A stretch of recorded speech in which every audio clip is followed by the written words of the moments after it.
I'm going to have to be very, very disciplined today to cover all this news because I've got to get into the geopolitical news, the huge financial news, the military news. But at the center of all this, on this Wednesday, the 14th day, hard to believe, ladies and gentlemen, of March 2018, we are at the center of the news. There is a concerted public rollout worldwide from communist China to Western Europe to the United States, from Canada to the UK, from South Africa to Paris, France, from Stockholm, Sweden to Berlin, Germany, to end nationalist, conservative, Christian, libertarian speech. People that are worried about radical Islam. It's all being banned. And I've got Sadiq Khan 2 days ago in Austin saying do it, the Islamist mayor. I've got the head of YouTube here in Austin calling for banning free speech and placing their videos and info over us. And I mean, Google says Jesus didn't exist. Apple's taken Easter off their calendar. And even Melania Trump's being sucked into it. This is really bad news. Melania Trump getting into social media companies to discuss cyberbullying. And then they say if you hurt anybody's feelings by disagreeing with them or pointing out their Democratic Party operative at any tragic event, spinning things, well, then you get sued. Doesn't even matter if the lawsuit's fraudulent because it's the PR they want. So this is the big push that Hillary was already planning once she got in. They're just going ahead with it, and it is unbelievable. I spent about 4 hours yesterday on the phone with different lawyers who have read the 70-page lawsuit filed by Georgetown University with taxpayer money. The clinic's taxpayer funded. And you have these professors that sued me, defaming me all over the news, just having a big temper tantrum, lying about me, saying things I never said, which isn't in the lawsuit. So it's out in the public area. And we're getting the trigger ready on the final letter to Tom Brokaw. I guess I got to sue him for calling me a total racist with no proof. It doesn't matter if I'm a public figure. That is defamation on his face. And I'm getting ready to send the final letters to Pepe the Frog creator and everything else. And I've just got to fight for the First Amendment. I'm going to have to sue all these people. And it's just incredible how they go, oh, we're for free speech. We just want Alex Jones taken off the air. In fact, here are some of the headlines. YouTube, Wikipedia conspiracy theory crackdown isn't enough. Fortune, they just call for InfoWars and Alex Jones to be banned. And they lie about what I've said. EU, more censorship to, quote, protect you. Juncker announces. Seth Rich's parents sue Fox News for investigating his death. I'm not kidding. Talked to lawyers about that this morning. They said it's just completely... The mother, poor lady, says, oh, after he died, I'm stressed out and can't work, and after media coverage. Okay, but Fox News didn't shoot your son, and I'm sorry he's dead. But talking to lawyers in D.C. and others, they said they always catch these random shootings or muggings, except this time, and nothing was taken. And you got Debbie Wasserman Schultz, the head of the Democratic Party, threatening the police about other laptops that got left showing Pakistani infiltration. And you've got the former head of the NSA who's examined the files of the WikiLeaks information, and it was downloaded at point-blank range. It wasn't transferred over the internet. So it's totally normal to question. But they say, oh, no, it's a conspiracy theory. The Democratic Party came in, and they had one of their top crisis operatives, not crisis actor, crisis managers, the Democratic Party, come in to the family the week after, take control of the whole thing, and now you question Seth Rich, you get sued. I mean, that's what's happening to us. And so much of the media is going along with it. You better understand the Democrats say in this lawsuit against me that they want to create case law to overturn the Supreme Court on the First Amendment and allow them to prohibit the speech of anybody they want and basically ban investigative journalism. The lawyers I've talked to, they're top folks, they say this is one of the most historic cases ever. This is the end of the First Amendment. Ladies and gentlemen, I am Alex Jones, your host. Thank you so much for joining us on this historic March 14th, 2018 transmission. We are right now in the center of the Ides of March. Always a very unlucky time for leaders since the date was set 2,000 plus years ago with the stabbing to death in the Roman Senate on March 15th. So we are on the eve of the center of the Ides of March. Beware the Ides of March. I don't get up here and say that I'm honored and that I'm actually very satisfied in what's going on as InfoWars is being persecuted. I don't say that to put a good PR face on it, because there have been times when I wake up in the middle of the night that I'm upset about what's happening. But then when I reflect on it and ponder it and cogitate, I am extremely honored to be at the center of the fight for this republic and for Western civilization values and for nationalism and for free market and for religious freedom, to be a classical Thomas Jeffersonian liberal. I call myself a nationalist libertarian because in the modern nomenclature and parlance, that is what the words mean today. But in the system of Thomas Jefferson's day, 220 years ago or so, during his heyday, I'm a liberal. I'm a just absolute flaming liberal. But today, that's called a Nazi by George Soros, the Nazi collaborator who runs the fascist anti-American bully brigades in the media and on the streets in America. And see, what I said is fact. But CNN says I need to be sued. Sink of the Young Turks names his group after a genocide group that killed 1.5 million Christians. He says I should be taken off the air. I'm the worst person in the world because I lied about a Holocaust survivor, George Soros. And it is George Soros that is funding Antifa. It is George Soros, we know, that is in at least part funding through his front groups, Georgetown Law and other organizations. We've now been going into their filings. And so if Georgetown Law and if the president of Georgetown and others, who I'm going to attempt to meet with, I'm going to D.C. in a few weeks, if Georgetown Law thinks they're going to win this fight trying to end the First Amendment by financing this lawsuit with taxpayer and Soros money, they got another thing coming. Now, I got a lot of other news I want to hit on before I get into this, because we've got Rex Tillerson, we've got the economy, we've got massive attacks on the First Amendment. But let me just boil this down to everybody right now. I personally am on a mission and am right where I want to be. I personally feel very, very strong because of the situation. And they say that great people are made by the situations they're in and by doing the right thing. I'm not a great person, but I am instinctive, and I have my head screwed on straight, and I have studied history.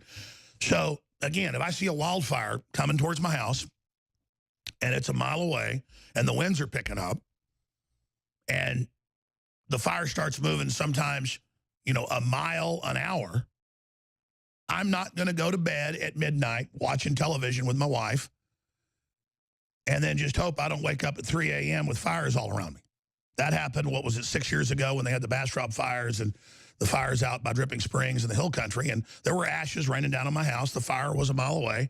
The winds were 50 miles an hour, and the fire departments were running around blocking roads, and I said, we're going to the hotel. Went to the Four Seasons. Got a suite with me and my family. And the fire got within a half mile. And I had family say, oh, well, you know, you're not usually a scaredy cat. Why'd you do that? I said, I'm not a scaredy cat. If you got fire coming at you with 50-mile-an-hour winds, I don't go to bed. Because I could sleep through a nuclear war. It's a normal provision. Like, I'm not a fearful person, but I lock my door. I'm not a exhibitionist. You know, I close my blinds. So that's the point I'm getting at here, is that it's not heroic to do the right thing. Now, the fact that I feel really strong and feel like I should be right where I am, and my morale has never been higher.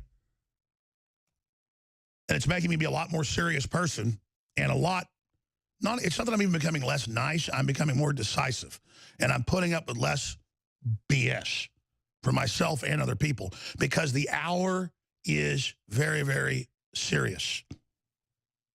Now, just like you feel strong when you're forced to fight, it doesn't mean the situation's good.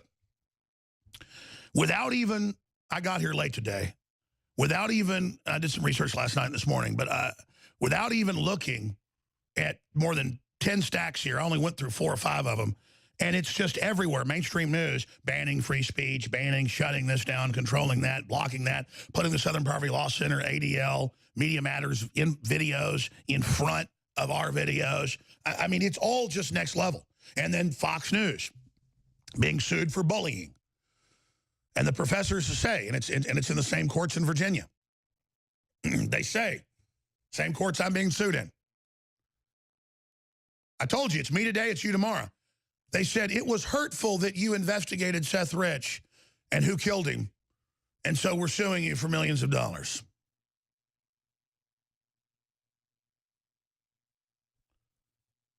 That's right. Remember the news said, how dare Fox News and Sean Hannity question this? And then you question it, and they call it a conspiracy theory. He was shot repeatedly in the back.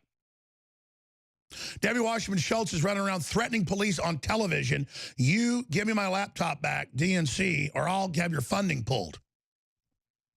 And the police say no. You've got WikiLeaks basically saying that Seth Rich is their source. You've got the former head of the NSA that looked at the WikiLeaks data and the port data. You've got British ambassadors and others that have gone public that have seen it. William Benny's seen it. The port data is the fastest basic download at the time it happened that you could get from a computer to a thumb drive. It was 6-7 times faster than the best connection anywhere over the internet. So it was not a hack, it was a leak. Seth Rich was over that stuff. We're not saying he did it. We're saying 2 + 2 could equal 4. We're looking at it. The Democratic Party admittedly took control of the Rich family, is running this, had a PR firm involved, and now they're suing people that say investigate Seth Rich. Folks, that's what this is. And just like we said, why is it Democrat, 4 kids out of 1,000 that are the only, or 3,000, only ones on the news with anti-gun views? Why is it, you get these Democratic Party operatives at this event in Charlottesville, and they're the ones that are the spokespersons calling Trump a white supremacist and all this. And then we get sued for saying, look, these are Democratic spokespersons. They spin it, defame us, say we're saying nobody died and that they orchestrated it. See how that works? No, they orchestrated the chaos Soros did by funding Antifa. That's what we said. So, again, it's the biggest attack on the First Amendment ever. Ladies and gentlemen, we're broadcasting worldwide. I am your host, Alex Jones. And I don't want to make what's happening to us the main story of the broadcast every day, because I have so much incredible news that ties into just the whole future of this species. But do you understand that all of the mainstream media has ganged up on InfoWars? They announced 4.5 weeks ago, in the Wall Street Journal that the head of News Corp, the new CEO, as they merge with Disney, met with Google, Facebook, and Twitter, and they said, we're going to launch in the next few weeks a program to eradicate all other competing news and information off of major platforms. And our prospectus is, together we'll make hundreds of billions of dollars more. They then specifically listed Infowars.com and WikiLeaks and said, we're going to start with them to set the precedent. So this was a corporate statement for the stock of Disney and News Corp and Apple and Twitter and Facebook. Apple then announced a week later they're merging with the Chinese government with their new worldwide headquarters there and giving them access to full Apple Cloud, all codes, which they won't give to the U.S. government and which they shouldn't. Sadiq Khan's in town saying ban the First Amendment. The head of YouTube's in Austin, where I am today, and said restrict free speech. It is unbelievable. I cannot even exaggerate this. It's worse than I can say. I'm getting chills right now. And it's all being done all corporate and all sophisticated, just like TPP and IMF and World Bank and Exim Bank and the WTO and all this stuff that transferred our power to multinationals And it's the same way. They just go, oh, hi, we're going to stop bullying. We're going to block InfoWars. He said there's Mars bases with children on it. I didn't say it. They're the ones defaming me. Tom Brokaw, everywhere. Alex Jones is a racist. He hates black people. The lawyers look at it and they go, yeah, if you can win a case with a public figure, this is it. And I'm like, I keep telling the lawyers, I said, send the final letter, get the suit ready. Statute of limitations is up in a month and a half. I got to do it. I got to sue Tom Brokaw. I got to sue all these lying scumbags.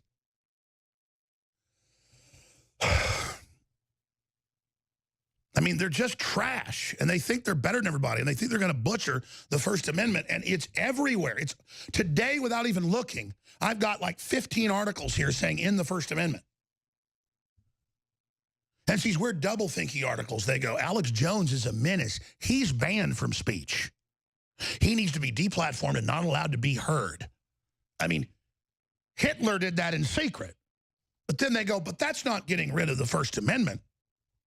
No, no, no, no. Jones is yelling fire in a theater. So I go, hey, look at all these Democratic operatives there at Charlottesville and all these big foundation people and how Soros is in the documents hiring people to go be disruptive. I mean, that's in the news. That's in all over. And they just go, Jones says no one died, and Jones says a photographer carried out the attack. And then you go read the suit, says stuff I never said.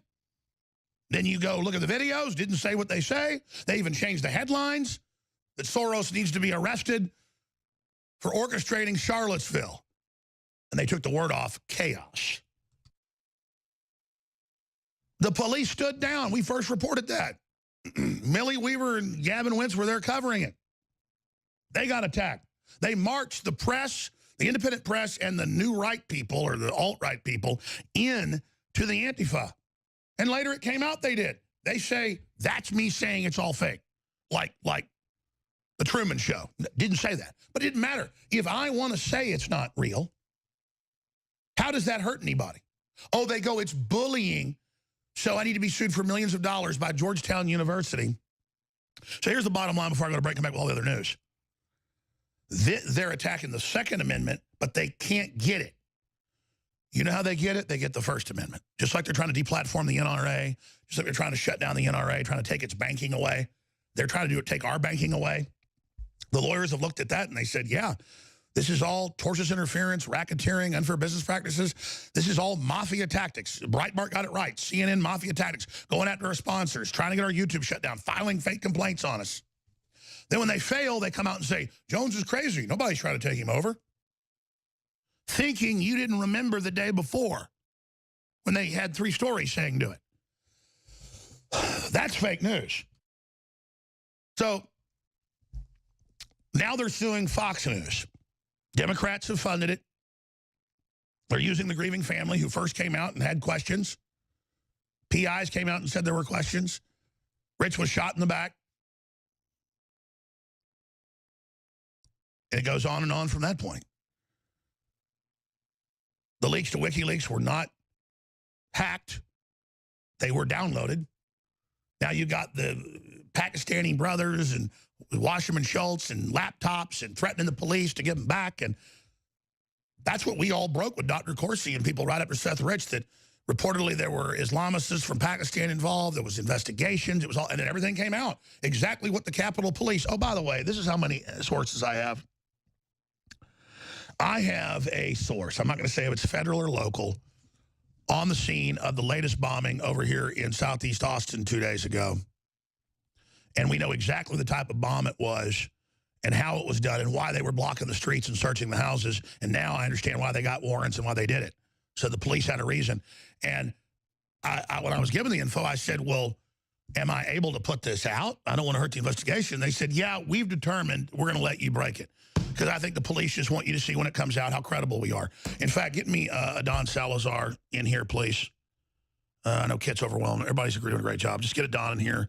And I meant to have our security folks, we didn't want to search it on our own phones, search the type of bombs that that are being used. And I'm going to break when we come back the exclusive of the bomb. And see, we're given this by the FBI and by the other people like at Vegas, so when it comes out, we're right. people can understand that there are good people in the government and that InfoWars has real sources. See, the Patriots know how to save InfoWars. They'll just continue to give us the best information. 2 explosions in Austin. 1 dead, 2 injured. That was on Monday. There was another one on March 2nd. And Don, I'm going to give you the exclusive during the break. And do me a favor, go get the one of the security guys, you know, the one I'm talking about, because I want to be able to have him help you with this, because I meant to come in early and get with you and give you the details of the weapons. These are bombs cooked on the front porch of the house. Takes about 20 minutes. They're a pressure relief bomb, and that's why it's so bizarre. This person is in broad daylight mixing and cooking the bomb and then putting it on the porch, and when the person moves the weight off the top, it detonates. And that's the main reason law enforcement wants us to go ahead and do this, because higher-ups are saying don't release it. They're like, no, people need to know if there's more of these bombs. So if there's something on your front porch, do not touch it. We'll be right back. Coming up, when I start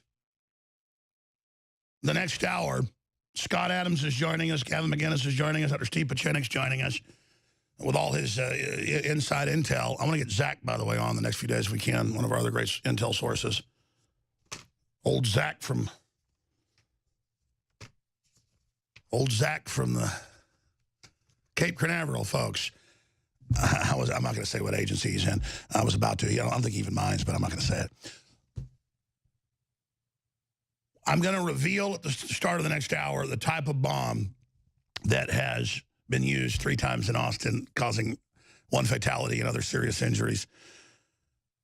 2 bombings on Monday, 1 bombing the week before during South by Southwest. 2 black families, 1 Hispanic family hit. Some are saying it's racially motivated. Some say it could be a false flag. You know, a lot of the leftists attack themselves. I'm not saying that's what it is, but that happens a lot. You see all the cases where, you know, the Air Force Academy, somebody's writing the N-word everywhere on vending machines, and it turns out it's a black cadet. Or it could be Antifa, gentrification folks protesting, or it could be just a mentally ill person. It could be a teenager who's been radicalized. And I think it could be a white supremacist. I mean, I'm not saying that's what it is, but I think that's now 30, 40% chance from what I know from law enforcement. And I was told this information this morning from the source. And it's an impeccable, direct source. And I wrote down notes. Then, of course, I left them at my house. So much is happening. And so I'm going to go back over the notes, which I'm going to get brought back to me. And then I'm going to check with one of the other folks that I relate it to with their military and ordnance background to make sure the article that Adon Salazar and I put out is accurate. So that's why I'm waiting to go to this, because there's just so much going on. I was given bombshell info, pun intended, on the bombing. And, I mean, it's the exclusive. It's the exclusive. And it's again, I'm not a munitions person, so I understand a little bit about compression and things like that, but I want to get the exact type of bomb right, and I want to make sure that I relay it all properly. But it is a very primitive bomb, but it's also a very deadly bomb.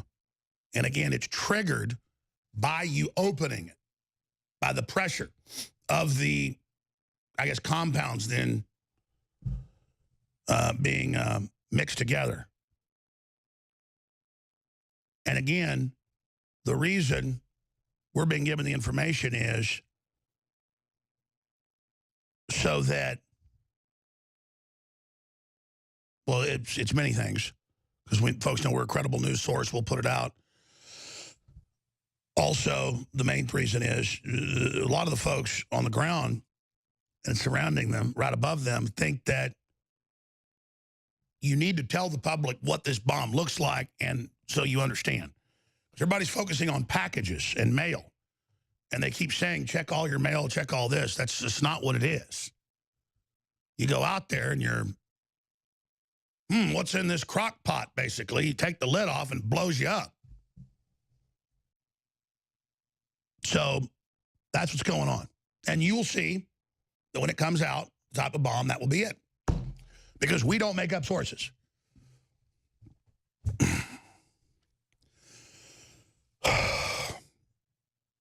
Physicist Stephen Hawking died at the age of 76. I think with the disease he had, he may be the longest living person with that. Renowned British scientist Stephen Hawking, known for his breakthrough ideas in theoretical physics and space research, has died at age 76, his family says. You know, I'm not lessening Hawking's, but so many of his theories were theories that had been put out by German and other theoretical physicists and quantum mechanics physicists 50 years before, 60 years before. And he was more like a pop character, though interesting. And then he said his earlier theories were wrong and things like that. But the reason there's so many different energy systems they now know in physics. And dark matter is way more energetic and powerful. We just can't see it. That's now been proven. They've got all these different radio telescopes and giant magnetometers. And I'm not an engineer. I just read about it. I thought it fascinating. And they're just like, they basically see like scaffolding and structure, just like the ancients would sit there and think stars that were, you know, thousands of light years apart were actually lined up and made the shapes of things. But what's weird is there actually is interconnectivity, and it totally is flipping out the scientists. And I'm not saying the ancients were seeing the proper connections. It's just that it's there. Galaxies spin like clocks once every billion years, astronomers say. As above, so below. So said the ancients. And so now it is.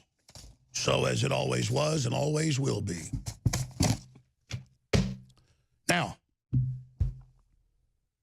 Now there it is, gravitational waves, ripples in space-time. Einstein was a mathematician, and he came up with more original stuff than Stephen Hawking, but still, they were guys chosen by the media to kind of change other people's theories a little bit and get the credit. And I'm not saying that to put Hawking down, but it's kind of like everybody always builds up Alexander Graham Bell. Alexander Graham Bell was very stick-to-itist, very dogged, amazing inventor, but he wasn't 10% as visionary as Nikola Tesla. So that's all I'm saying is Stephen Hawking was a pop character. And I guess they thought it was fanciful, you know, that he had a disability, so that made it more interesting. But that's really it. And then whatever the establishment wanted to put out the last 20 years, we would get a communique from Stephen Hawking. And it would basically just be recycled globalist press releases. But, oh, Stephen Hawking said it, so we all need to listen immediately. But we wish Stephen well off in the blue yonder. Off we go to the wild blue yonder. Born in 1942 in Oxford, Hawking was one of 4 children and the eldest son of Frank Hawking, both Oxford University graduates. And it just goes over to, you know, I've got too much news to even cover it. Just this bomb story alone, I should probably just be off air getting that ready. It's so important for public safety and other things like that. And I've got so much news here. It's just incredible. Let me just do this as we go to break. Then I'll come back and get into the geopolitical news that's so huge and the gold getting pulled out of England and a bunch of other stuff that I've got to hit. But just look at this. The big telecoms, the big tech giants, they've all announced with the Democratic Party and others that they're going to sue investigative journalists. Fox News has been sued for just investigating the Seth Rich murder. That's called a conspiracy theory and hurtful to investigate it, even though much of it's turned out to be accurate. The CEO of YouTube says they're going to fight conspiracy theories. Melania Trump's getting on board. Wikipedia conspiracy theory crackdown isn't enough, says Fortune. Ban Alex Jones. Look at these headlines right here. Alex Jones is finally getting the defamation suit he deserves. Huffington Post. Alex Jones is a menace to society. I'm suing him. Brendan Gilmore. He gets to call me a menace. I didn't call him a menace. He gets to misrepresent what I've said about him. Grandstand, sue me using taxpayer money out of Georgetown, because their legal clinic's funded by that. And I just saying nothing to him. I'm just saying that I have my free speech, and I wish that the university and the globalists weren't a menace to the First Amendment and to America. Alex Jones, InfoWars lawsuit claims 12.5 million annual sales. That's just some made-up number. Alex sue for defamation by Brendan Gilmore. On and on and on. InfoWars and the Gateway pundits slapped with lawsuits. They're all trying to shut us down. They're all celebrating, from the London Guardian to the New York Times. And as I told you, Fox News was next. All right, we're back live, ladies and gentlemen. Thank you so much for joining us. Let me just give you some of the headlines that we're going to be covering throughout the broadcast today, now that we're 50 minutes into, or 47 minutes in to the transmission. And we're in the middle of worldwide governments banning free speech and putting in internet controls and tracking systems. It's just unprecedented, and we need President Trump and his campaign head and others to move against this. And again, they packaged the whole thing as anti-bullying. Now they're suing Fox News for bullying because they investigated Seth Rich the day after I've been sued for bullying. It's a defamation suit, but get rid of the First Amendment because Alex bullied people, pointing out that a bunch of Democratic Party operatives were in Charlottesville and used the tragedy to try to blame President Trump. They turned that into Jones says no one died. Or Jones alternately says the Democratic activist actually killed the people or killed the woman. I didn't say any of that, and they know that. And their lawsuit is 70 pages of fiction, and the lawyers have never seen anything like it. They say it's a PR stunt. They said summary judgment thrown out, even though the 4th District, Western District, doesn't usually do that. They now passed slapback provisions last year. People don't know Virginia now has slap provisions. So I hope that when we win this, I hope Georgetown's paying your legal fees, sir, because we're being assaulted by lies. And there's a lynch mob of media trying to shut InfoWars off. You got articles every day. I just read some trying to shut down InfoWars. You've got all this happening. Deplatform us. We shouldn't be allowed to have shopping carts. We shouldn't be allowed to have banking. We shouldn't be allowed to have any media platforms. We need to be just shut down because we're bad, we're fake, you say. I economically and my speech should be put in a black hole. So it's not a Virginia man suing us. It's a Virginia man being used as a pawn by the university and by the Democratic professors, the Democrat professors, who say they want to silence me. Oh, we're all for the First Amendment. Just this guy lies and says every tragedy didn't happen. Well, I didn't say that. So what's good for the goose is good for the gander. But I am going to Georgetown, and I am going to start contacting a public list of libertarian, conservative, and Christian, Catholic, pro-free speech folks on the alumni list, and I'm putting together a research team of about 10 people who are going to be calling alumni full-time and sending them information packets. So you want to fight? You better believe you got one. And maybe Georgetown thinks they can get more taxpayer money because they're really a public university. So we're going to have congressional hearings. And one thing the lawsuit gets right is Congress does introduce a lot of legislation based on research from our broadcast, you know, like the Mayak report and stuff that was real, saying gun owners are the main terror group. And Congress, you know, had legislation, and they told Homeland Security stop saying that. And Trump removed that as soon as he got in, and a lot of other stuff like that. So, I mean, if Georgetown wants congressional hearings, we're going to push for them because we need to have hearings anyways. What the top lawyers told me, and it's exactly what they've been listening, actually. They said, no, it's exactly as you say. Talked to lawyers in L.A., in Austin, in D.C., in Florida, and they all said the same thing reading it. They said it's a PR stunt. They actually invert Supreme Court rulings and are trying to make new law. They say they're trying to make new law in press releases, these professors. It's extremely grandiose. It flies in the face of all case law. And this is one of the biggest First Amendment cases ever. This will go down with my name at the top of it as big as anything.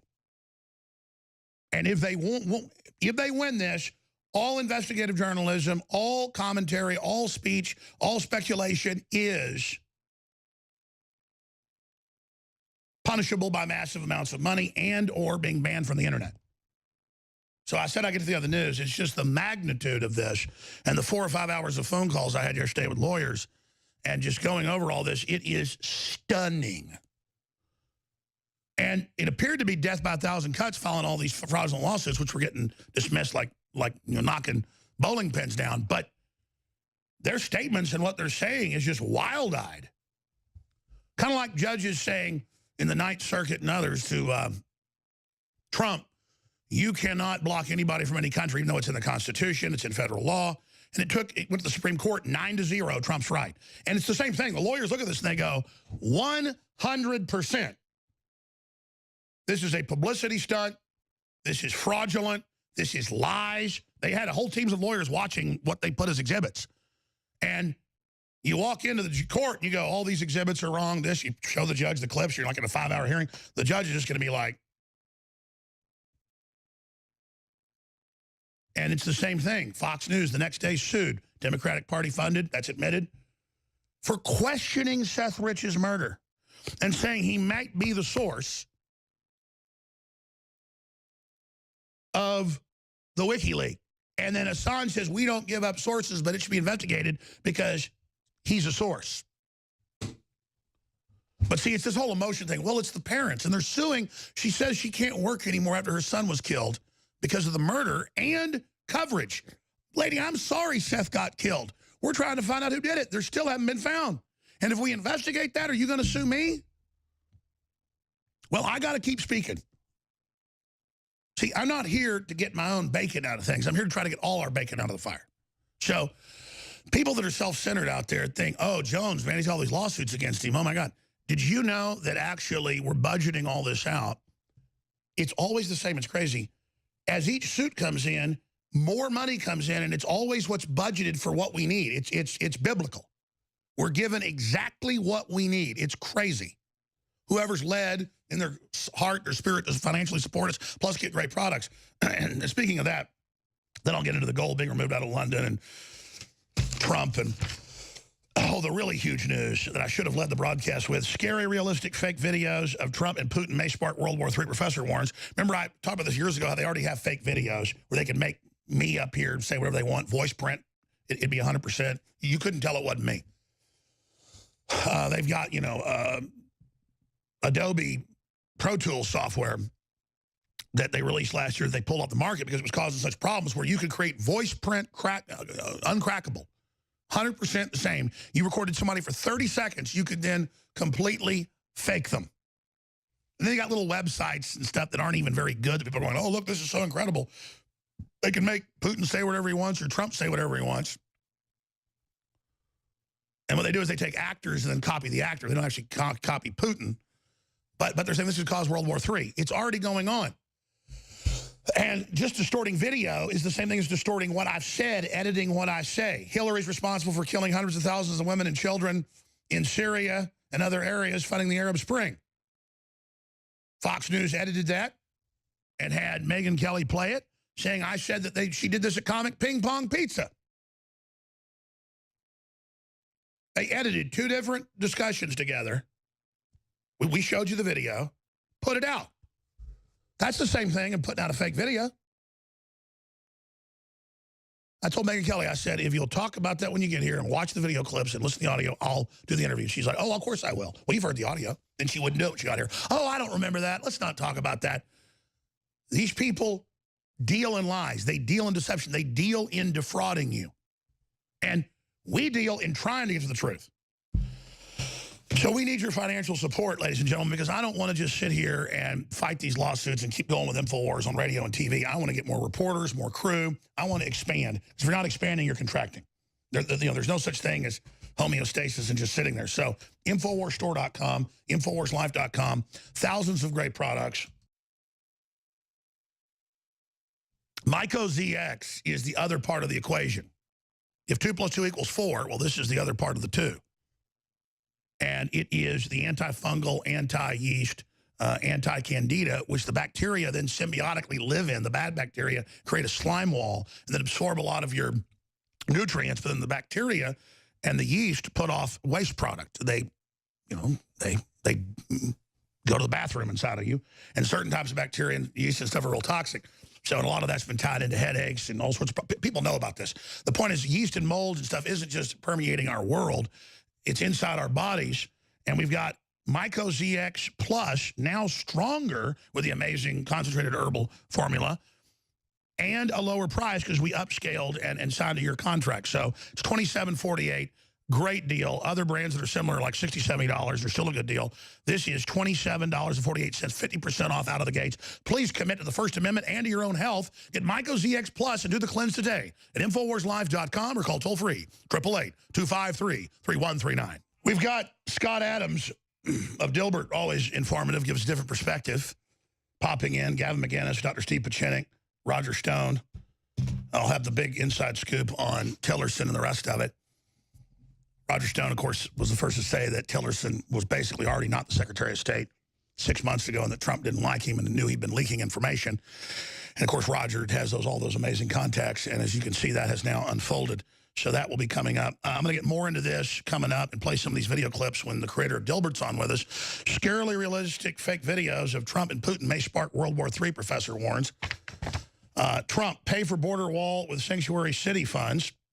He's saying block the funds to these sanctuary cities that are totally lawless and saying they're going to let MS-13 continue to rape, rob, and kill and resist law enforcement when they have their proper warrants and everything in order. That is violating federal and state law and can get people killed and is getting people killed.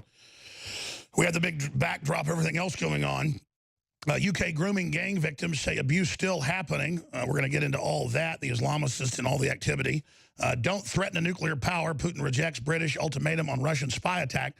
This old spy, KGB colonel, gets nerve gassed in England, and they just say, oh, it's the Russians. We don't have any proof, but it's the Russians. And the guy's useless to the Russians. It only hurts the Russians, and now the British government wants to start a war with them and do all this. It's just crazy, the Russophobe stuff that's going on. I mean, it's the communist Chinese, it's the globalists, it's Hollywood. It's the Democratic Party waging war. It's George Soros trying to overthrow every sovereign nation on earth. And Hungary and Romania and the Czech Republic and Poland and Russia. And by the way, Poland and all those places don't like Russia, but they're all saying the same thing as Russia because they've got Soros in their business. And they are angry. And I haven't even gotten into the special congressional election. You know, the big question is, did the Democrats cheat? The Democrats only winning by, in that congressional special election, 641 votes. They said he was 10 points ahead the whole time. That's how they manipulate the population. People have a bandwagon effect. And he's already declared victory. Look at that. Another smiley-faced establishment henchman of the globalist. And all of that's unfolding. The Democrats organize people all over the place to get folks to vote in the names of dead people. It's on record. So if somebody loses in a big state by 600, you better believe they got it stolen. The poll said Roy Moore was 15 points behind. He lost by half a point. And then, some precincts had more people vote than were on the voter rolls for the Democrat, for Mr. Jones. But it is a warning for Trump. Democrats are saying, too close to call Pennsylvania vote, though they're saying it's the Democrat, because it took a giant landslide to get over the wall of cheating. It took a tsunami to go over the seawall of Democrat Party cheating. They stole at least 5 states, tried to steal 6 others. It all came out. They had upwards of 5+ million people vote in the names of dead folks. And I'm not giving illegal aliens a pass. It's just, they're not that big a part of it. The Democrats are trying to make it where illegals can have driver's license and vote, and they're doing it now in California and other states. So that will be the big problem. But it's winos, it's mentally ill people, because I know it's Project Veritas caught it. Larry Nichols used to do it in Arkansas, and they would go load up people on a bus and have them vote 10 times. That was the goal. In 8 hours, they would have them vote 10 times, and they'd get pissed and have to give them more whiskey, and then the homeless would crap all over the bus. And again, Project Veritas, I mean, man, you got a busload of homeless people, man. You're giving them cases of beer. They start getting pissed.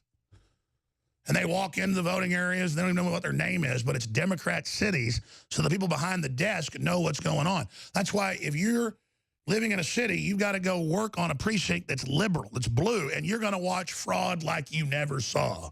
Because this is a party of ruthless, criminal betas that want to wreck society and turn us into Venezuela. We'll be back. Stay with us.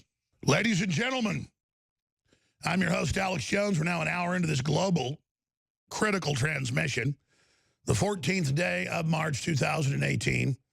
And we've got another 3 hours here before us until Owen Schroyer takes over with Roger Stone and others with the War Room.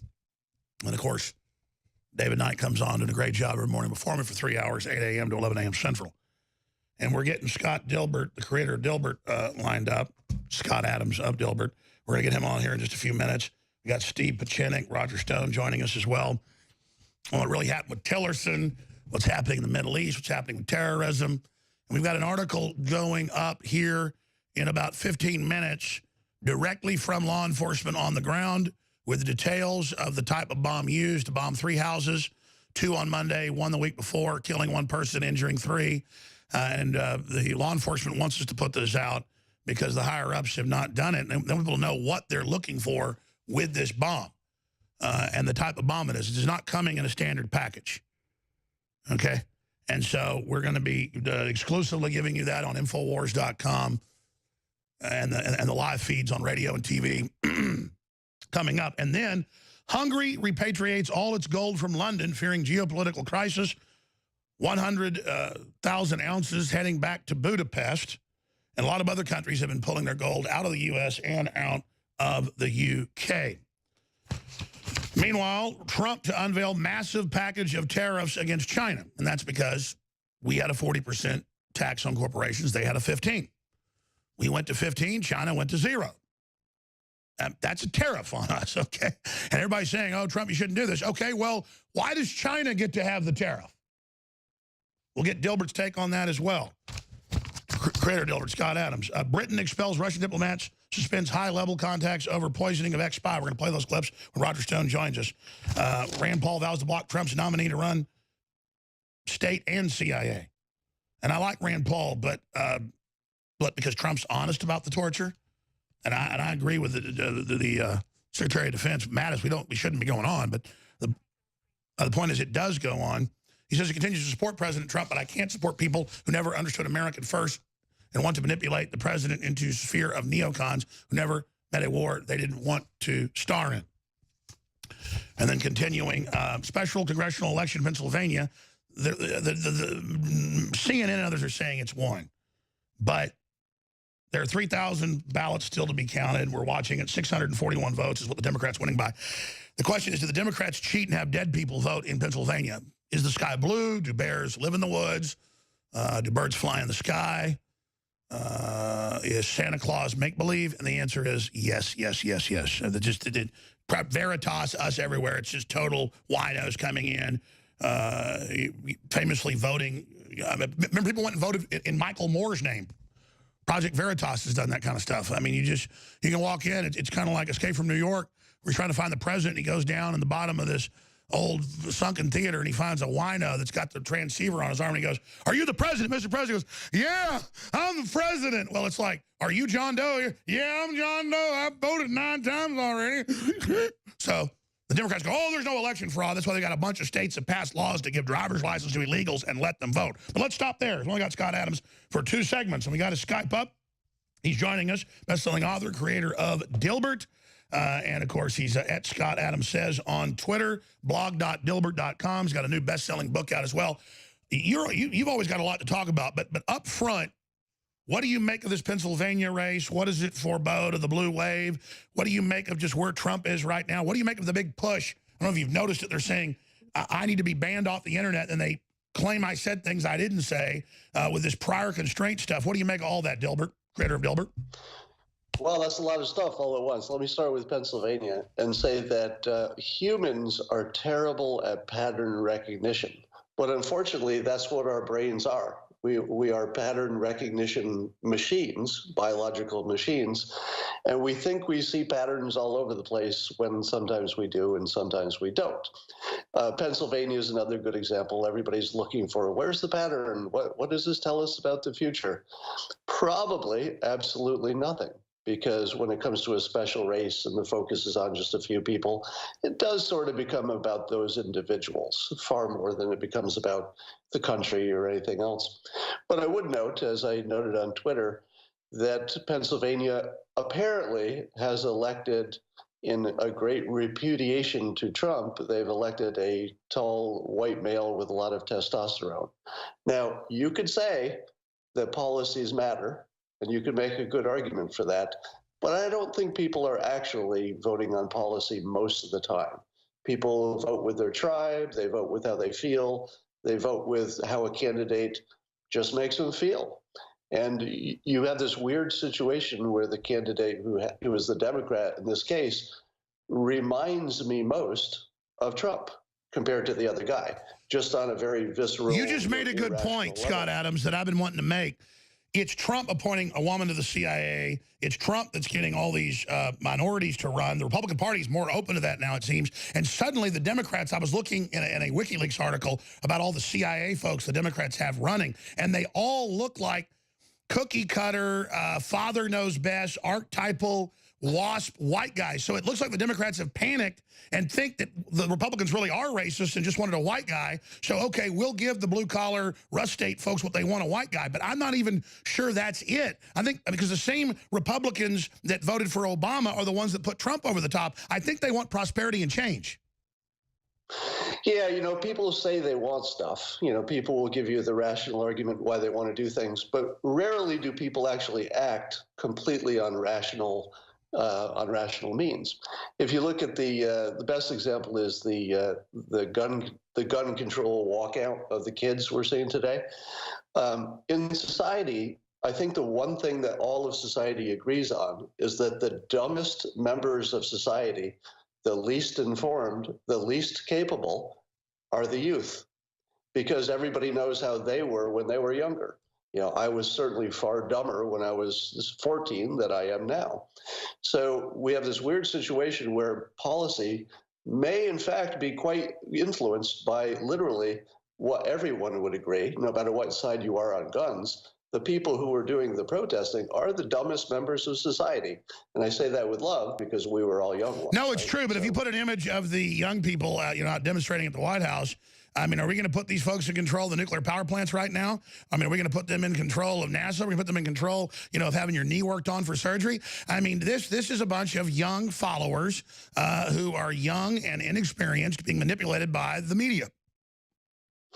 Yeah, well, the media is certainly part of it, but they're doing a good job of working themselves up as well. So there are a lot of forces. But one thing we can say with some amount of certainty is that there are very few people among the young who are leaving school today who would actually even claim to having a good knowledge of the entire gun debate, all of the elements of it, enough to really have a reasoned opinion. Sure, they're really all out there to take selfies. They're really out there to take selfies of themselves. Well, I'm sure that group has a whole lot of motivations. Some of them are pure, some of them are getting out of school, but certainly we shouldn't take all of our guidance from youth. And of course, there are more demonstrations today. Where do you see all this going? The trouble with gun control is that people pretend there's a right and ethical, logical, rational, there's a good solution, and if they could only talk the other side into it, there we'd have something. The reality, I think, is messier. I think the reality is that each of us have a very specific gun risk. So in my case, and I think this would probably be true for you, Alex, if you and I own a gun at home, you and I, not anybody else, but you and I are probably safer. Now, an average person who doesn't, is not on the radar, is not a public figure, doesn't have people threatening to kill them on a daily basis, maybe they are worse off with a lot of guns in the Let's talk about that when we come back, because nowadays you have a lot of, quote, celebrities who aren't wealthy but are well-known and have enemies. Why can't we have the right to own a gun? We can't afford bodyguards. At least I can't. At least not too many. And we got the guys on the roof with the machine guns, but, If you leave me, I won't miss you, and I won't ever take you back. I have a selfish question I want to ask Dilbert creator Scott Adams. And we're going to get back into the gun thing here in a minute and any other subjects he wants to pop into and his new book. I really appreciate how he pops in on our different broadcasts. Folks love him because it is a good perspective. Doesn't mean it's absolutely correct because everybody has their own perspectives. But I have been sued 12 times by the Democratic Party lawyers. In 4 cases, they're lawyers that work directly for Hillary. They admit this. We keep knocking them down real quick. They're not even good. They're like press releases. But they're calling for the end of the First Amendment. You've got YouTube calling for it. You've got Sadiq Khan calling for it in Austin right now. You've got Fox News being sued now for investigating Seth Rich. And I've talked to law enforcement in D.C. I mean, they think that's dead on. But Fox just said, was he the WikiLeaker? And then he's being sued. It's an attack on investigative journalism. And then they misrepresent what we've said, what we've done. And I've talked to top First Amendment lawyers that have engaged for years. And they said they've never seen a case like they filed against myself and former Congressman Allen West. And then Fortune says, YouTube, Wikipedia, conspiracy theory crackdown isn't enough. InfoWars and Alex Jones need to be shut down. That's Fortune today. It just says, shut me down. Europe's doing it. We've got Alex Jones is finally getting the defamation lawsuit he deserves. Alex Jones is a menace to society. I'm suing him. Brendan Gilmore. And all I said is this guy's a Democratic spokesman, worked for Hillary, worked for the State Department. And, you know, he's the guy always on the media after Charlottesville blaming Trump. And then they sue and say, I say he did the attack. I never said that. And the lawyers went and reviewed their exhibits, and I don't say anything near it. And they say they've never seen anything like it. Well, what do you, again, there's a major attack on free speech. We know that. What is your take on this? What do we do? Or do you disagree? Because I told everybody, it's me today, it's Fox News tomorrow. They death threat you. You were talking about it. I mean, it's the left that's frothing. It's the Antifa that hits you in the head with bike locks. Yeah, look at the common element with your situation and with the special counsels, these and any other ones. The trouble is that as soon as you have enough laws in your country, everybody's breaking one of them. Or you can make an argument that somebody's breaking one of them. And when you get to these things like defamation, there's a lot of opinion in here. The law is not so clear. There are a million different variations of it. It feels like all you need is a lawyer who's willing to take your money, and you can make a case about just about anyone. So it's a super dangerous situation, generally speaking. Now, when you get down to any specific case, let's say your specific cases, I think most of us just look at it, we're not lawyers, and we go, I don't know, it doesn't seem right that somebody goes to, or, has some legal trouble because they say they're wrong. Let's say you say something that you think is true, but you're just wrong. Should that be a crime in this country? How about you mention a topic and you say, well, this might be something we should look at. And then it turns out that maybe it's not true. Should that be illegal in this country?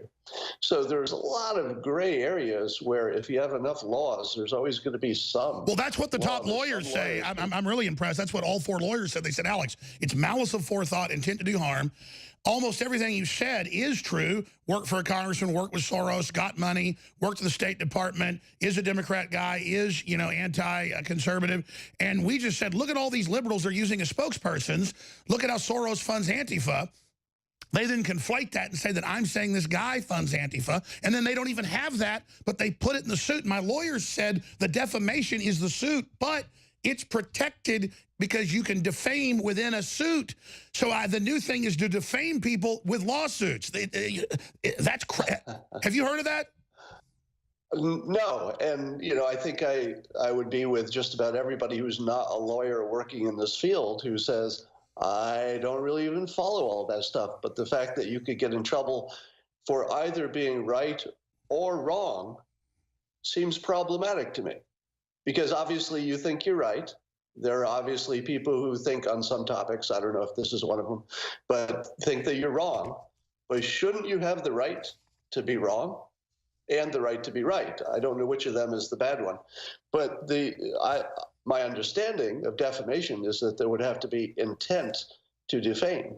And that's a pretty tough standard. And I can't imagine that that would apply to somebody in your job, because why would you, what would be your motivation to just defame unless you thought it was true? They also put stuff in there like 12.5 million. That's not even right.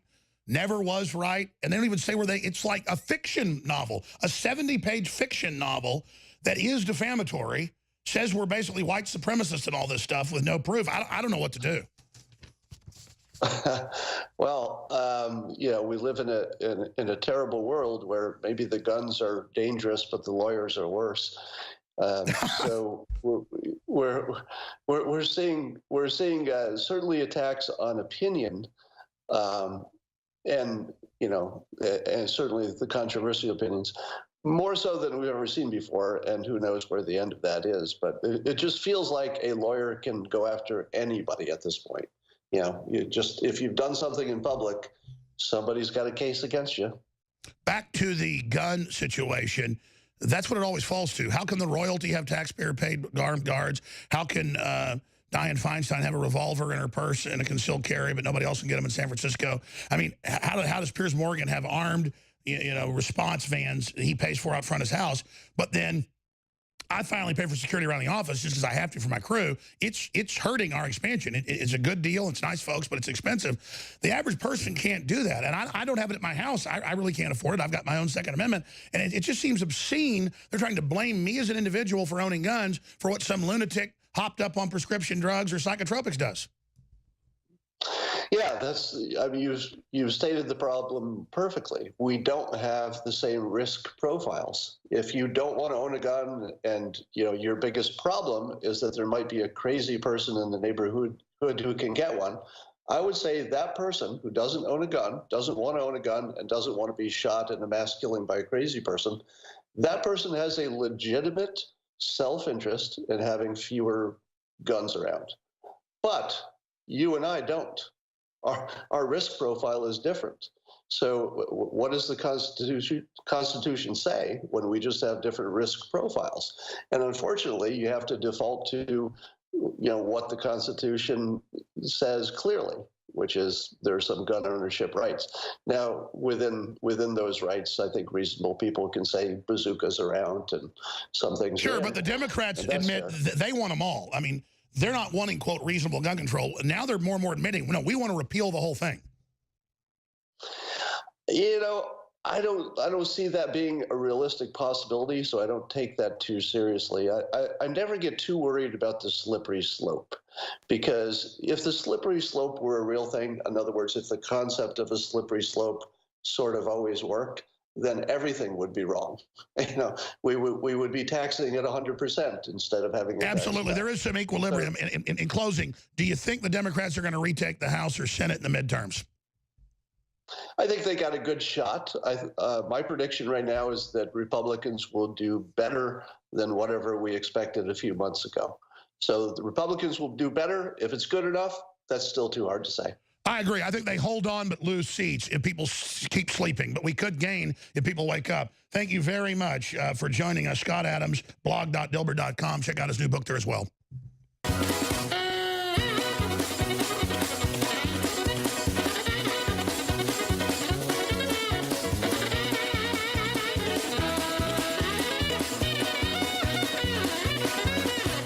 No, Hillary Clinton doesn't have any medical problems. It's a conspiracy theory.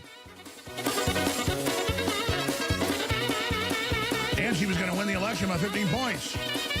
CNN said so.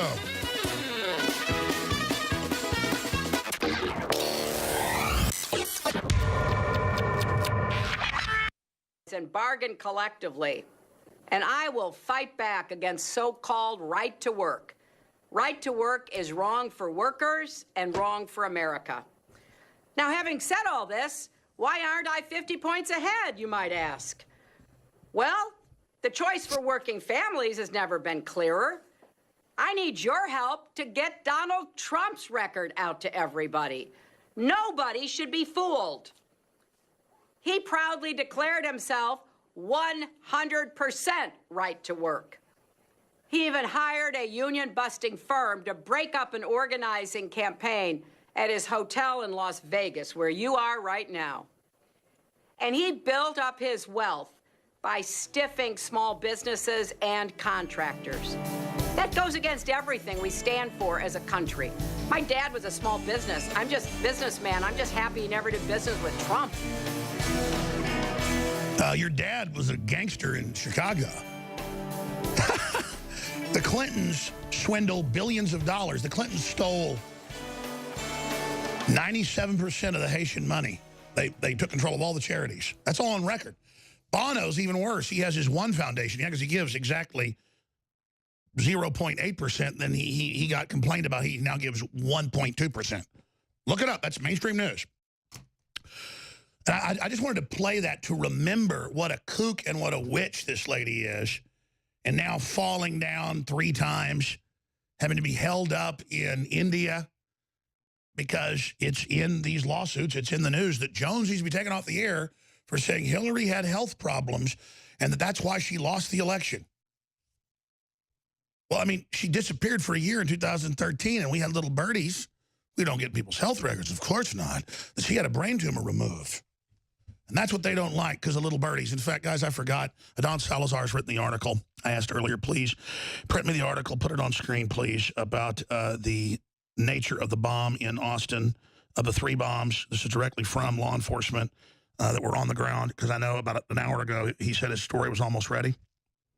So is that up on Infowars.com yet? Just give me a Roger and I'll know on that. Speaking of Roger, we're going to go to Roger Stone here in just a minute, but let me just check. Okay. Well, as soon as it's up, let me know, okay? Just keep printing me the new articles as they come off, because that's one blind spot I've got is Infowars.com, Newswars.com constantly has amazing breaking news at it. And I just tend to just go with the stuff I already have, or there'll be something big going on and I'm not on it. So let's just stay focused on CNBC and the financials, stay focused on the Russia situation, which, you know, I don't get into the whole fake Russiagate deal and then counter their lies every time because they just make up more and then recycle them. But Putin has come out with some really big news. There's been some really big movements in England. And this dead Russian spy defector and all of it. So that is coming up with a bunch of video clips about Putin here in a moment. But first, I wanted to ask Roger Stone about Rex Tillerson's departure, which he predicted 6 months ago, and which he said would be coming and be done by March. But we got to find that. It was about 2 months ago. He said, by March, he'll be gone. And, of course, he was really let go Friday. We didn't get told about it till a few days ago. What's really behind that? What is behind all the latest disinfo taking place against him and the whole fake Russiagate? And what's really happening in Pennsylvania? Did the Democrats steal that election only by a couple hundred votes? Well, we know they have dead people voting everywhere. They admit it. So I would imagine they actually lost mightily. Roger Stone. Well, Alex, it's great to be with you. First of all, that was a great clip of Hillary Clinton. It's amazing that her blame everyone else tour just seems to continue. While she was in India, she says that the reason she lost was because women had voted for Trump on the orders of their husbands, boyfriends, fathers, or brothers. What an extraordinary opinion of American women. And then she implied that the states that voted for Donald Trump did so because Trump is a racist, seeming to have forgotten her own admonition that black people need to be brought to heel, or forgetting that it was her husband who went to the Supreme Court arguing that racial profiling, pulling a guy over for driving while black, should be perfectly all right. So who are really the dog whistlers? This woman has blamed the FBI, Bernie Sanders, the American people, everybody but herself. She's comedy gold. She continues to nettle and disrupt the Democrats. They just would like her to climb off the stage. That was a great, great clip. Roger, as you know, I'm being sued. Congressman Allen West is being sued. Leanne McAdoo, our great reporter, is being sued. Lee Stranahan's being sued. And a bunch of others by Georgetown University. But nowhere in thousands of news articles does it tell you Georgetown University, which is taxpayer funded, the school's private, but the law school is like 80% public. That, by the way, needs to have a congressional hearing. They need to have hearings about how the schools are already these anti-free speech zones. So now these are tentacles of the anti-free speech going out. They lie and defame me in 70 pages. They attack Trump. They say, I control Congress. It is not just a fiction. It's like a hallucination. And I called 4 different lawyers who'd read it, 2 of which work for me. All 4 have done work. And they said exactly what I said. They said, we've never seen anything like this. This is an attack on investigative journalism. All you did was ask questions.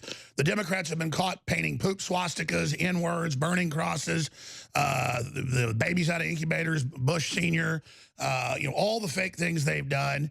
There's articles where there's hundreds of the listed false flags liberals pull on themselves. We didn't even say it was a false flag. We said Soros funded Antifa. Then they had Democrats there that worked for Hillary who became the spokespersons. Now that person's suing me, saying I should be taken off the air and I'm a piece of crap, and I'm a menace. And then the Washington Post, the New York Times, none of them called me for a quote. The Washington Times did and a few others. I called them, got one-line quotes, like 5 pages of the other BS. So this is the press trying to roast itself. And then the day after, Fox News gets sued over investigating Seth Rich and over guests that were on Fox News, when all the evidence points towards, well, this person's still out there and that Seth Rich was targeted, but you're not supposed to even be able to have that opinion in a suspicious murder. That'd make Tom Clancy, books illegal or something, or Perry Mason movies. I mean, this is next level. This is an attack on speech. This is an attack, and this is the greatest attack on free speech these lawyers have ever seen. They said if this went through the courts, it would end the First Amendment as we know it, Roger. Yeah, no, what this is, Alex, is a new tactic of the left called lawfare. I think that term was coined by my attorney, Tyler Nixon. He's exactly right. They file these extraordinarily expensive, detailed lawsuits, which are all based on falsehood, lies, and then they spin that in the mainstream media to your detriment. Now, because defamation is only able to be done in the law, because in the court it's protected, and so they're the defamers. Number one. Number two, though, there's a new standard in the new journalism. You no longer need proof or evidence. You can just have hearsay. A person said Roger Stone told them that he was going to London to dine with Julian Assange. That person doesn't require any corroboration, but they can get on MSNBC and they can repeat hearsay, get media coverage. But you were on air saying, I'm trying to talk to Assange. The New York Times and CNN were interviewing him. But you couldn't get the interview. And they go, look, he said he's trying to talk to Assange. I remember you saying, I'm sending him all these emails, trying to talk to him. I know a talk show host that's talked to him. He says it's bombshell about Hillary. You said all that on air. They just, I never had any dialogue with them. They wouldn't respond to me. I never asked him to come on. Look, I've never met the man. I've never spoke to him. But speaking to him wouldn't be inappropriate because he's a journalist. We'll stay there.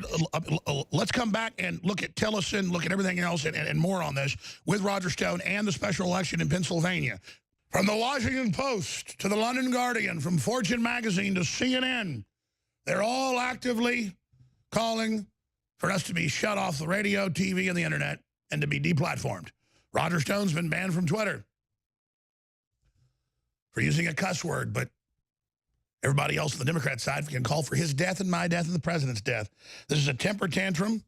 Big corporations working with others to censor. It's here, and it's the biggest assault we've ever seen. And nowhere in the news is it Georgetown University, taxpayer-funded law school. The lawyer said, we've never heard of a law school being anti-free speech. The clinics always defend it.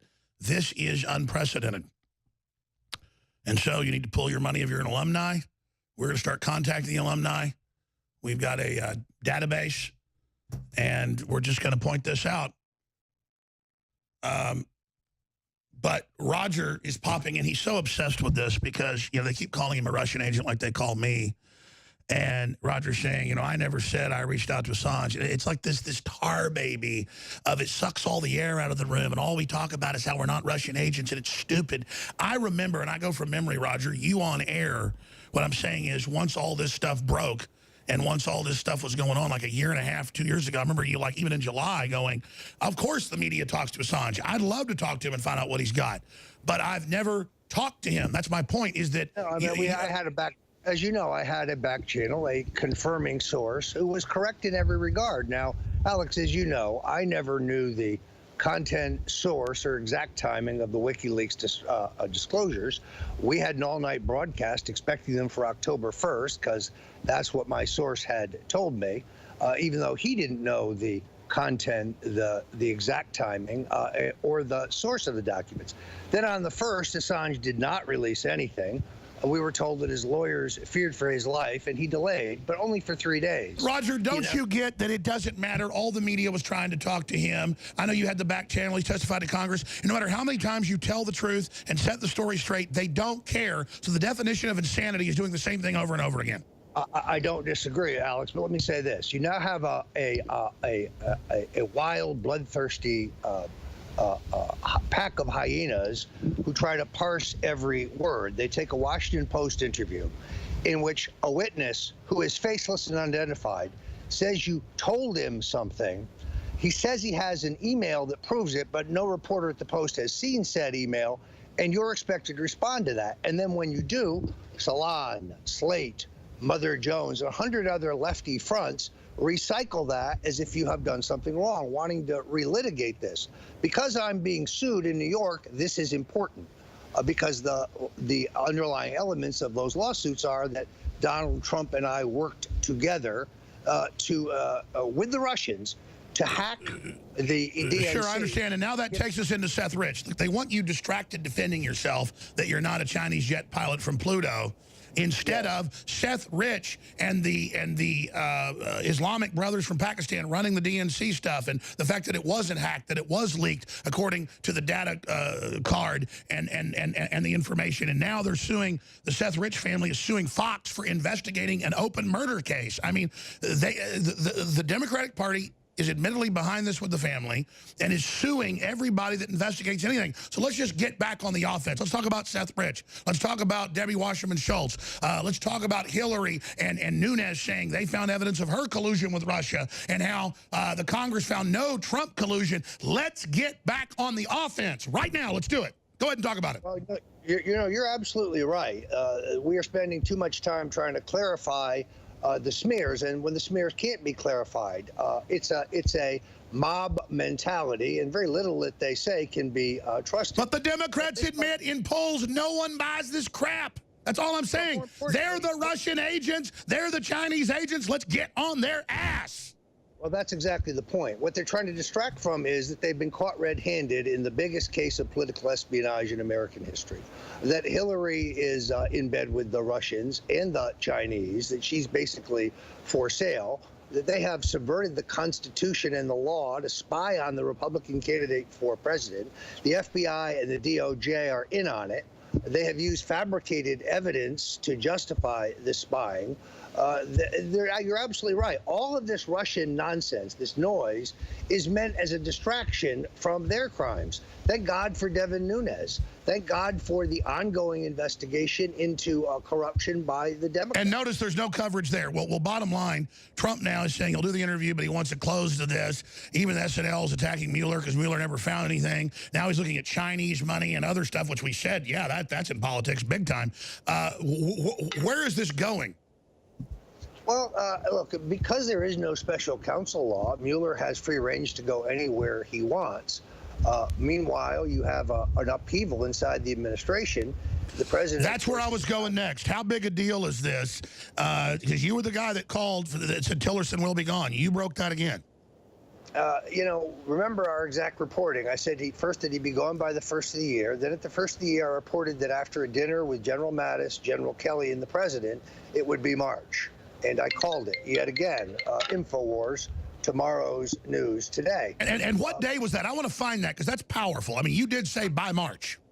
Yeah, no, we can find both the correction and the original prediction, several months before the end of the year last year. Or actually, I think it was at the end of the year. You started saying in December he'll be gone in about a month, and then you said no, now it's March.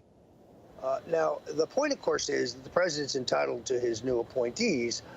But Michael Pompeo he's a question mark. Here's a guy who in the House was in the Freedom Caucus, was a cheerleader for WikiLeaks and Assange and their incredible 11-year record of being accurate and exposing the darkest secrets of the deep state. But now, as a CIA director, he seems to have been captured by the Mandarins at Langley. He continues to say Assange is a nation-state agent. The Russians, they keep claiming over and over again. And Pompeo and Sessions want Assange prosecuted in this country for publishing classified documents.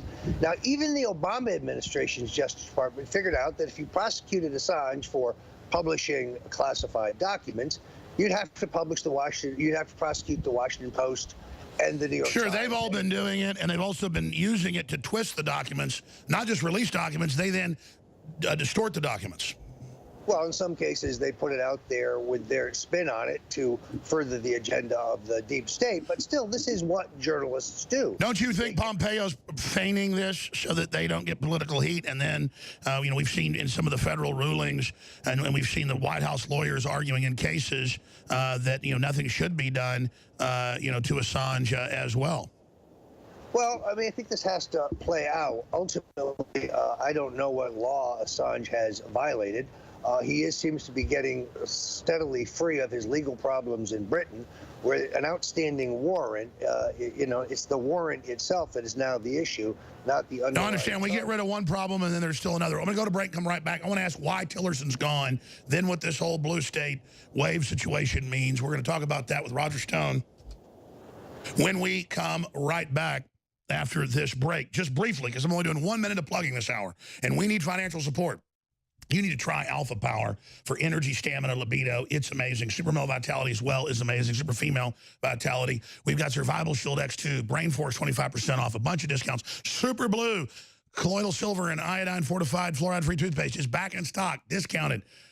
They've got bodies up there, but I was told that was sold out for months. I've been wondering, ask them, because I was in the warehouse. That's not in for a few weeks, and I want to know why bodies is still... Oh, it's join the waiting list. Okay, so that is sold out. But here's the big deal. Myco ZX Plus, now way stronger and less because I signed a year purchase contract so we can put more of the amazing concentrated herbs known to target yeast, candida, mold in your gut. It's not just the bacteria and the probiotics you need, which we have the best out there with our Biome Defense and all of it, but we've also got Myco ZX Plus now, even stronger, less price, $27. That's 50% off the retail. It's got 4 big regimens of it, big glass bottle, 120 big old capsules. It is organic. It is concentrated. It is amazing. You owe it to yourself and your family, and it funds the Second American Revolution and blocks Soros and the globalists in Georgetown. All right, the story's up on Infowars.com and Newswars.com. It's exclusive. It's very important. Please get it out to everybody. Law enforcement source. Austin package bombs, pressure activated, assembled on doorsteps. Law enforcement leaks information to InfoWars to protect the public.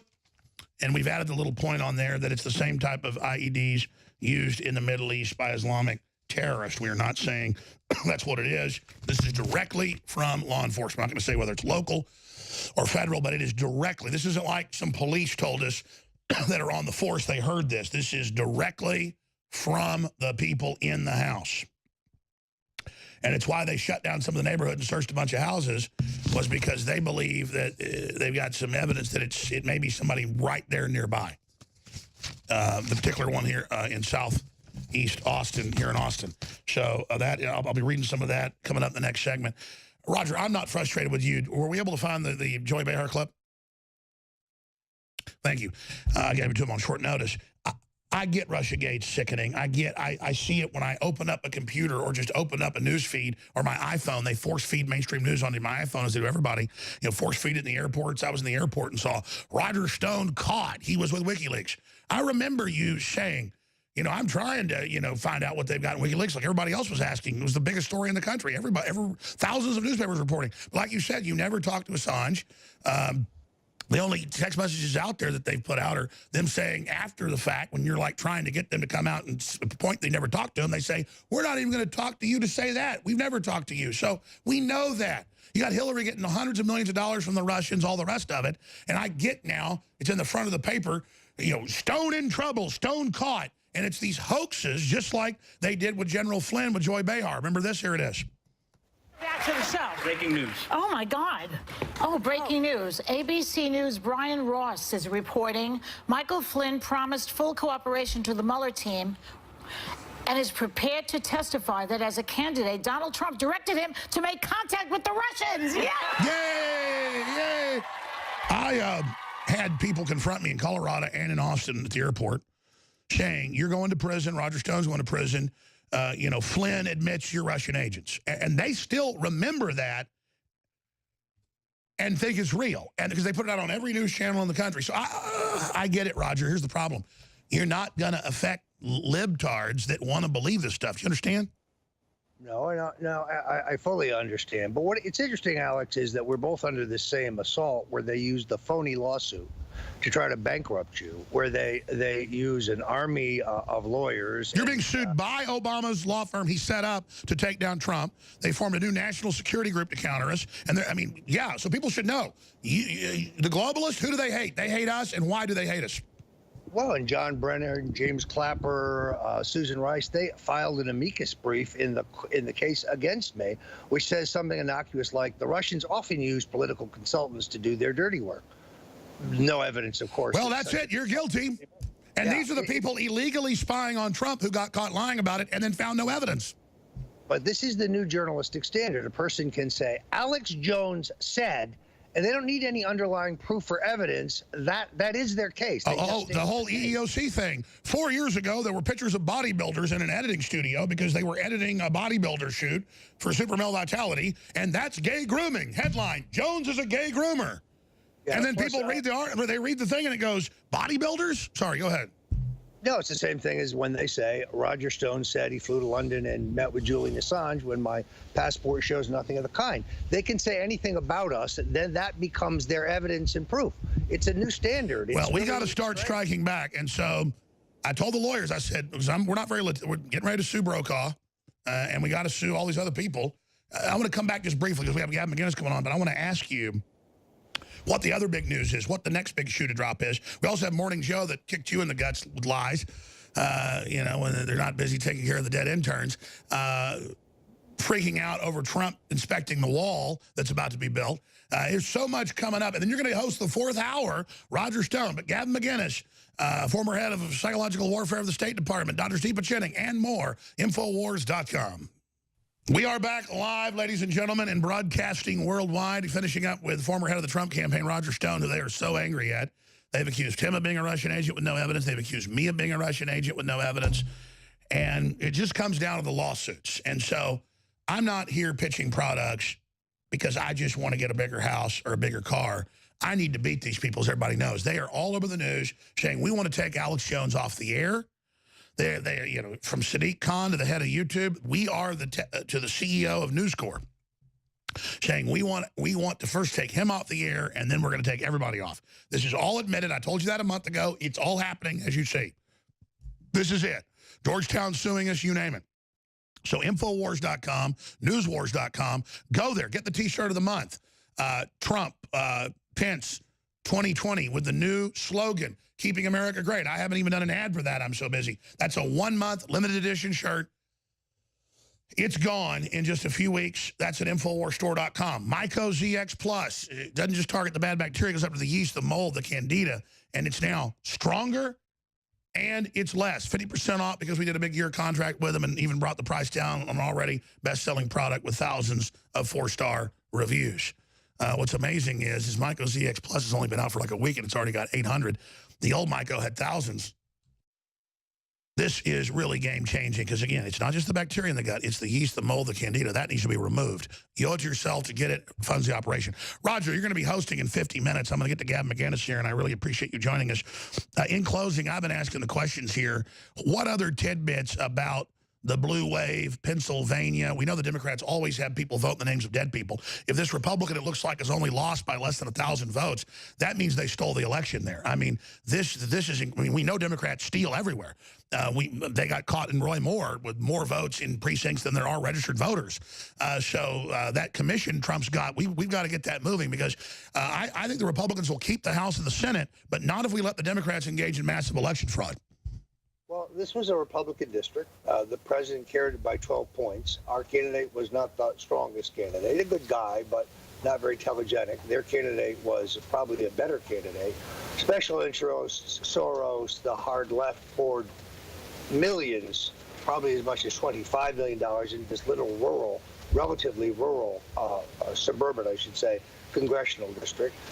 And Trump has bucked the overall trend in special elections. The historical trend is the party in power, regardless of the situation, loses special elections in the wake of a presidential campaign.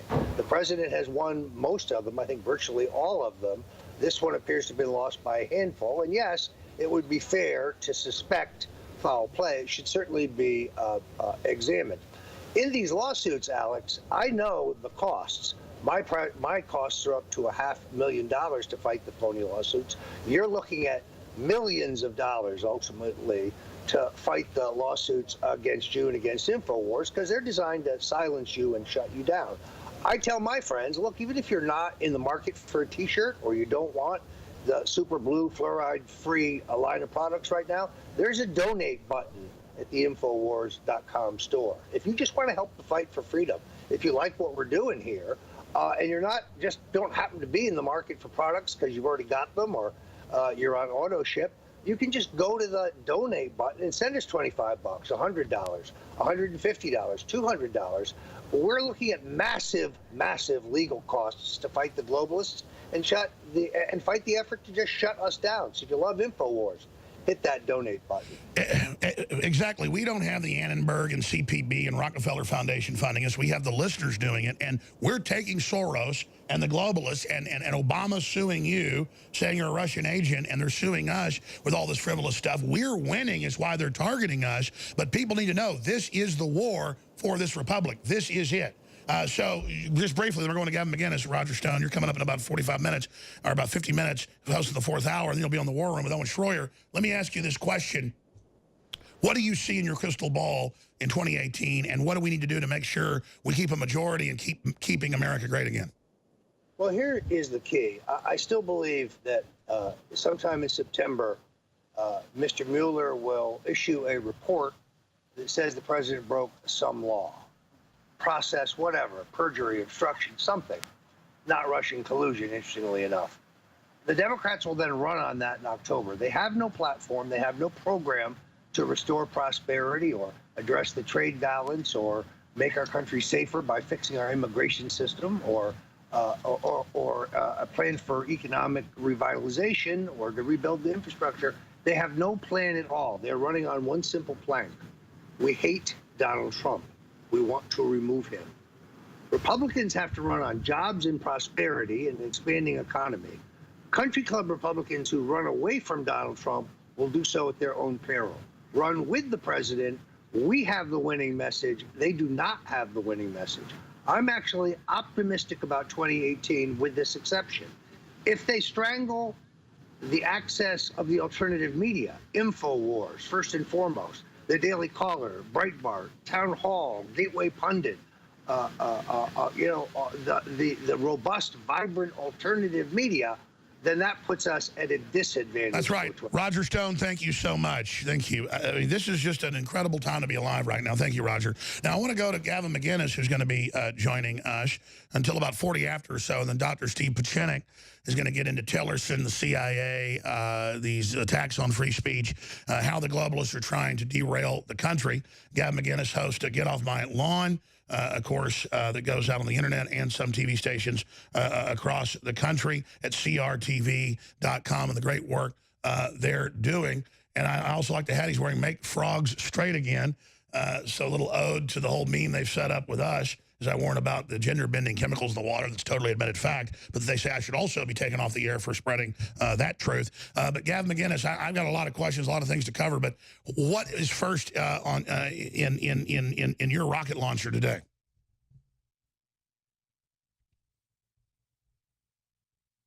A comedian named Matt Lieb did. I actually discussed it on my show tonight.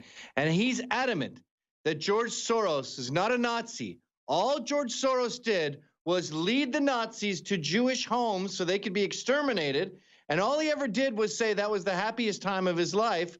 But besides that, he's not a Nazi. Yet you have all these Jewish... I got to stop you because we didn't have your audio on for like 5 seconds. I apologize. Start over, my friend. All right. Here's what I can't stop thinking about today. So George Soros, according to AJ Plus, according to some washed-up comedian named Matt Lieb that I just saw, did a video about this. George Soros, according to the left, is not a Nazi. I know that he led the Nazis 2 Jewish homes where they were then exterminated. I know on 60 Minutes he said that was the happiest time of his life. We know that he doesn't identify with Judaism. He's an atheist and his dad hated Jews, but he's not a Nazi. However, anti-globalists such as Alan Dershowitz, Dennis Prager, Ben Shapiro, as Levant, all of these Jewish anti-globalists, well, they are Nazis, you see. And it's amazing the pretzel that they can twist their own logic into when it comes to this ridiculous Nazi allegation.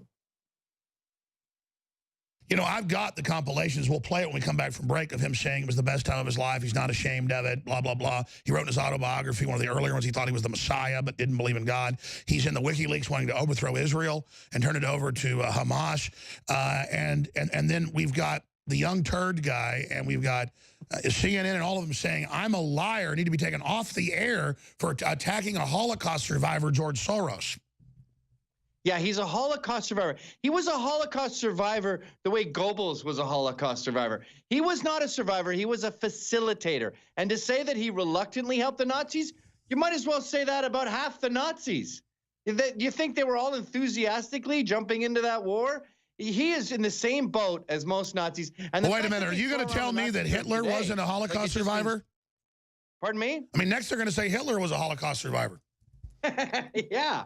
Have you seen this now, this video? It's all about how globalist is an anti-Semitic term. And part of their argument is just you yelling about globalists. There's no other rationale to it. They just go, it's an anti-Semitic term. Here's Alex Jones yelling. And you go, that's not an argument, to paraphrase Stefan Molyneux. And we're talking to Gavin McInnes, comedian, reporter, founder of Vice Television. And I'm glad he brought this up because I usually ask a bunch of questions when he's on. He just covers topics I bring up. I'm glad he brought this up because they're saying that Trump's anti-Semitic when he talks about globalism. When globalism is run by the communist Chinese and unelected Juncker of the EU, who is the grandson of the richest Nazi in Nazi Germany, the Juncker bombers, the Juncker industrial family, they were the richest. So when it came for private citizens, they were the top Nazis. His father was a Nazi. So you've got all these globalists, and then they say it's anti-Semitic to say globalism when George Soros is one of the top globalists in the world and he wants to overthrow Israel. So this is the sick mind of the left where they're saying, I deserve to be sued, I deserve to be taken off the air because I'm bullying people, but then they're saying I'm anti-Semitic and Tom Brokaw says I'm a big racist. So here's some of the clips that Gavin McInnes was talking about where Soros said it was the best time of his life. He's not ashamed at all. You know, he'd do it again. And he helped round up Jews. Here it is. It's the claim that the August protest was some sort of left-wing plot. Who, you might ask, would say something so offensive? An elected representative who's serving right now in the U.S. Congress. And look at the background. George Soros is one of those people that actually helps, back these individuals. Who is he? My understanding is that you went out with this protector of yours who swore that you were his adopted godson. Yes. Went out, in fact, and helped in the confiscation of property from the Jews. That's right. Yes. Was it difficult? Not at all. Do you think George Soros funded the neo-Nazis who marched in Charlottesville? Wouldn't it be interesting to find out? These conspiracy theories were first spread by radio talk show host Alex Jones. Is this lost on anyone? George Soros is a famous Nazi collaborator. From the front lines of the information war, it's Alex Jones. All right, so I got a bunch of topics to cover in this segment next with Gavin before Dr. Steve Pachinik joins us, but I'm glad he brought this up because I've gone during the break and watched the video he's talking about. There's a huge PR campaign by MSNBC, CNN, ABC News, the Young Turds, with their genocidal name, the Young Turks, for genociding Christians. All of this, and Trump points out, after they made it a controversy, well, Mr. Cohen was a globalist. He's not a nationalist, so he's gone now. We're America first. We're not transferring power to the TPP. So now what do they do about world government that's in trouble? They say we're anti-Semitic, but it's insane. So what do you think of this PR campaign to give George Soros a facelift? Well, it's a bizarre move, but Soros is very powerful. Ezra Levant called him out for this Nazi thing many years ago, and Ezra has been in lawfare with, I'm convinced, with Soros-funded people ever since. But The irony of all this is, you know where that 60 Minutes reporter got his information from? George Soros. If you want to know about his Nazi involvement, check out his books. He's the one who let the cat out of the bag. I'm sure it's something he deeply regrets now, but he let the cat out of the bag. Oh, no. I've been told that's why I've been sued 12 times by Democrats, is that Hillary's butthurt and that leave George Soros alone. No, I'm going to start having giant conferences about the Nazi collaborator, George Soros, and I'm calling for his arrest. So keep suing, brother. I'm never giving in. I love it. Let's go. And, you know, if you get an argument for a 14-year-old trying to survive, okay, I can get with that. But how about the whatever that was, the 65-year-old, 75-year-old talking about how he doesn't regret it? I was just saying to my buddy today, I beat up David McIntosh in 4th grade. I threw him in the creek that goes behind our school. I feel bad about that. But David McIntosh lived, and he received 0 Zyklon B in my grade school. George Soros was responsible for, I don't know how many thousands.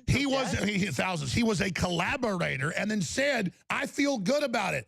I'd do it over again. Someone else would have done it. It's a very sociopathic statement. If an enemy took over my country and said, help us round up fellow Americans or we'll kill you, I wouldn't do it. But it just shows the leftist mentality. And then now, but you know, next they're going to say, did you know it was actually George Soros killed Hitler? Fine, I'll go give Soros what he wants. Soros is actually Captain America, and he actually fought Hitler and defeated the Nazis.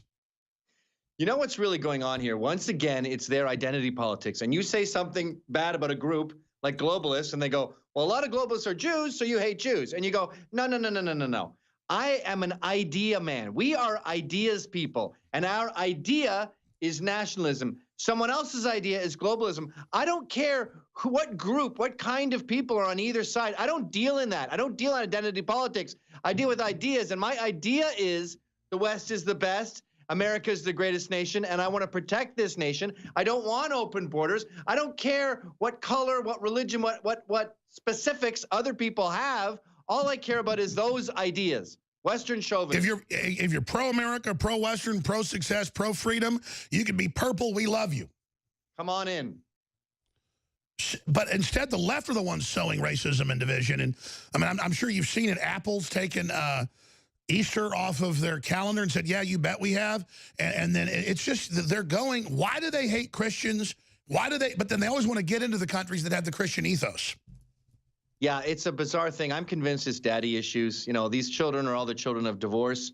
They're mad at dad. I mean, they're mad at anti-Semitism when it's a white male because a white male reminds them of their dad. They're not mad when it's Reverend Wright or Louis Farrakhan or Linda Sarsour or basically all of Islam. They don't mind it then. So they're not about ideas. They're about who's saying the idea. And the common thread seems to be guys who look like you and me. And who else looks like that? Their dad. So we're dealing with petulant children who are still butthurt about a divorce that 50% of the country goes through. Grow up, baby. By the way, I used to think you were wrong about this theory 2 years ago, but now when leftists walk up to me and say, F you, they go, F you, why do you have so many kids? F your family in front of me. Or they say, oh, where's your family? I'm by myself when my kids are with me 75% of the time. And I'm glad they're, with their mom, son, whatever, fine. The point is that they're pissed I have a family, and they are pissed. And it's usually weird white males who are gay. And again, I'm not against gay people, but it's like half the time it's an old white woman or it's gay guys screaming, F you Nazi and F your family, why do you have kids? And I guess I don't understand it. I don't know what happened to these people. Well, I get so many attacks at my marriage and my wife, and they talk about my imminent divorce. They can't wait till I'm divorced. And I think, my wife's not political. Why do you care about my marriage? Why are you so vested in the idea that my family would fall apart? They love that idea. And look what they did to Pamela Geller. 2 men died on their way to murder her. She had her own security shot dead, 2 men trying to kill her. And then that chick, whatever her name is, Taylor Lawrence or something, happily doxes her children, who are, again, apolitical, and puts their lives in danger. So now jihadists want to kill these 2 The left are total bullies, and they use jihadis as their enforcers. And they say, we're bullies, and call for our free speech to be shut down. They are. So why? I'm going to come back and ask you, beyond the daddy issues, it's like a cult of destroying the family. It first started happening like 5 years ago. I had 3 children then. I'd be in Whole Foods, and somebody would walk over and go, you got too many kids, it's hurting the earth.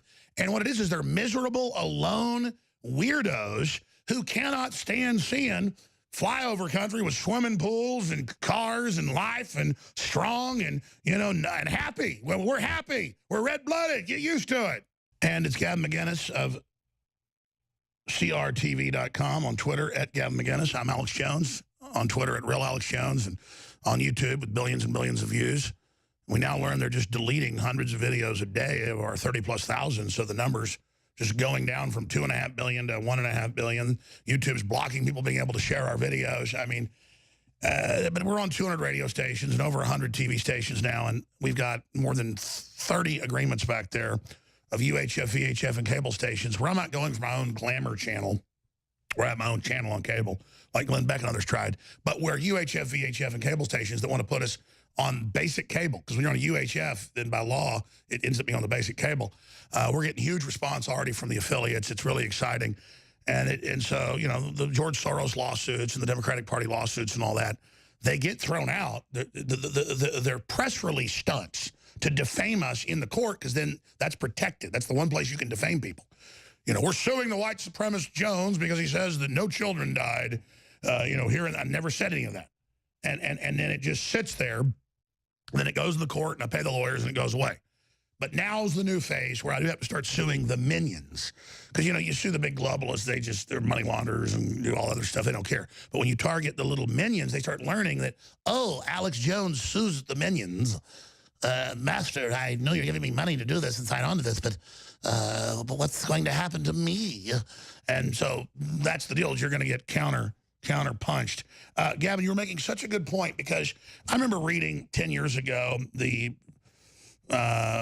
textbook used at the University of Texas that one of my listeners' daughters had going to school to be a social worker, and it said, the family's bad, it's arcane, we're going to get rid of it. Well, now they say that on the news. Now, you know, on Twitter and on MSNBC, their hosts say, Trump's bringing up family and churches, and that stuff's all gone. And then the goal is to get rid of the family. The nuclear family's bad. Well, that's the opposite of tolerance. I mean, that's going after it. So the religion of the left, the thing that binds them, is they really do hate families. And on average, whether they're gay or straight, liberals don't have children unless they're poor liberals. That's more like just the people they control. But the average leftist, we know, almost no one in the EU that's a communist or socialist has children. And so what is it? Because you're the guy that really harps not on the fact that they hate families. I know that, but it's their religion, and they really hate us for it. Well, those people came up to you at the mall or the grocery store, and they said you have too many kids. Oh, okay. All right, let's talk about ideas. So your concern is overpopulation. Okay, let me look it up. Oh, it turns out that the American citizens, that they tend to have a population that's stationary or going down. The American population is going up, but it's almost all immigrants, yes, mostly Mexican going up. So you must hate them then if you're against overpopulation. No, we love them. And you look at Time magazine, and it'll have 1 month, it'll say, don't have babies, we have too many babies, and I'll have all white babies in the picture. And then the next week, it will say, the new face of America, or the new face of Europe, or the West is turning brown. And they'll talk about how great it is to have refugees. And you realize, oh, you're all about identity politics and the individuals involved and what race they are. We're involved in ideas. And what's kind of fun about that is their stupid idea is not to breed and not to have families. Our stupid idea is to breed like rats, and they are going to be extinct. Our children are not going to have to deal with these annoying, childless, lesbian feminists, because they're all going to be gone. They're the dodo birds. And by the way, I have nothing against lesbians. I don't think my wife doesn't, okay? I'll be sitting there, and we'll be at a restaurant, and it's just, these poor folks are so uptight. Why are lesbians so uptight? Well, I mean, you look at, this is a separate thing, but I can't help but notice gay men are always dancing around in short shorts. Lesbians are always grumpy in ill-fitting denim pants. Exactly. It's got to be sex. Male gays get laid more, and getting laid apparently makes you happy, because there's no one grumpier than a lesbian. Well, I'll just say it without getting, it's a family show.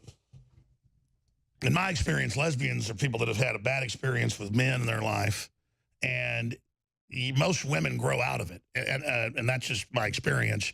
And then they get real happy when they get a man. And in fact, what would you say? I mean, you know a lot about this. I know you've talked about it if you want to get personal, but I mean, how many men are married to a former lesbian? I mean, let's just get honest about it. Go ahead.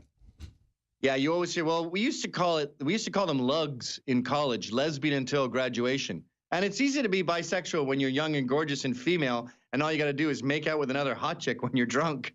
But hanging out with an obese 40-year-old lesbian and tending to your garden, that's a little less rock and roll. And yeah, the numbers dwindle drastically. But why does this tiny population, this tiny group of sexless, depressed, old, chubby dykes control so much of the political narrative? Why are entire elections dedicated to something as irrelevant as gay marriage? It's like the tyranny of the minority. And by the way, I'm not against Hillary because she's a lesbian and has her daughter as a beard with Webster Hubble. I don't like her because she's evil and corrupt and a warmonger. And then you hear about the stories with her with the young women that don't like it, and then she's claiming about chauvinism and stuff when she's way more chauvinistic and more abusive than probably even Bill. I mean, the word on her is she smacks those chicks around. She smacks men around, Secret Service, FBI, you name it.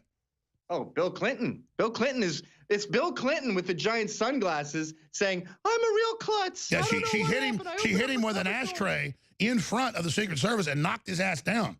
I mean, I'll give it to her. Yeah. She's meaner than hell. And reportedly, she just bowls into women and goes, "Toots, get in the bed, bitch." You know, sorry, go ahead.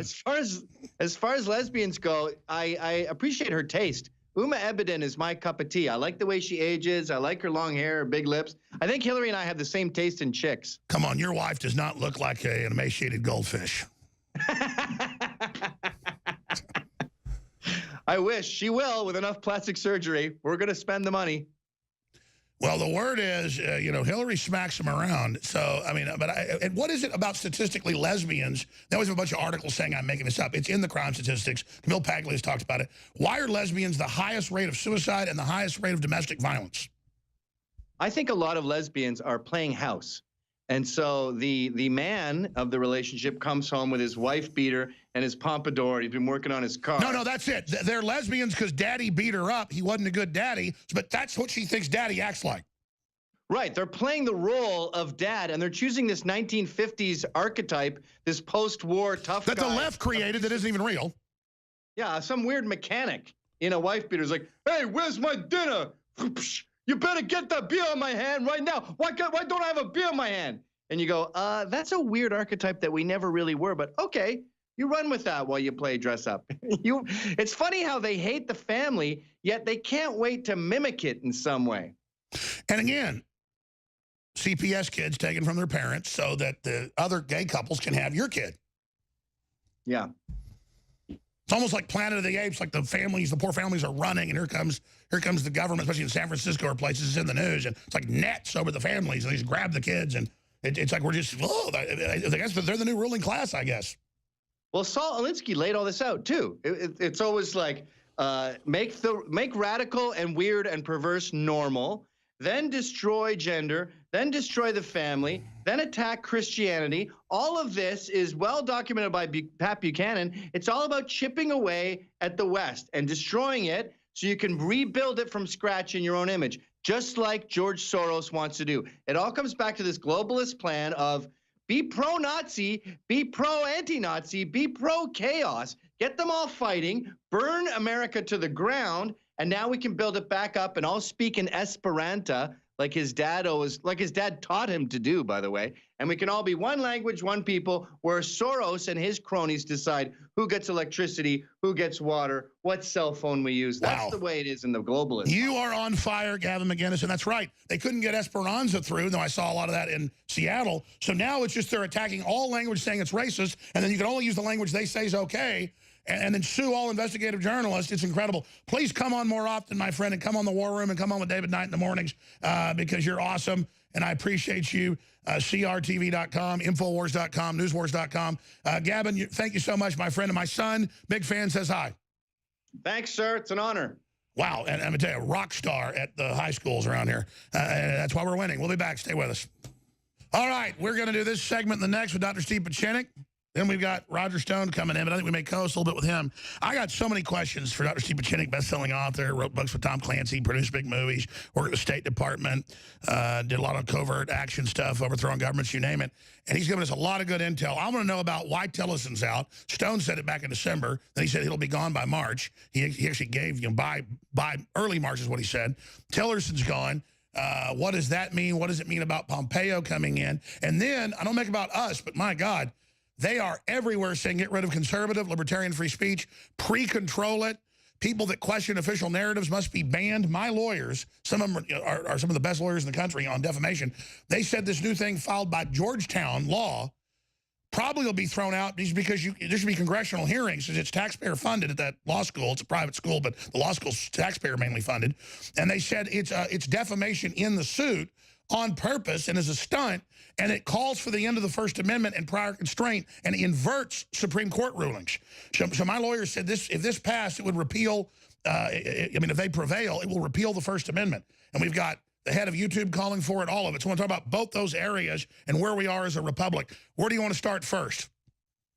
Where we are as a republic, we're doing quite well. The fact that Rex Tillerson was leaving, Roger's correct. We've known that for well over half a year to a year.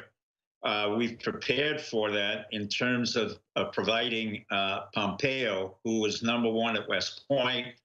He was #1 at Harvard, and we knew that he could work with Trump in a much better emotional alliance than Rex Tillerson. But I must say, Secretary of State Tillerson is an elegant man, incredibly bright, incredibly effective. I'm sorry to see him go, and I'm sorry to see the way he was going, because I would treat this man with the utmost respect.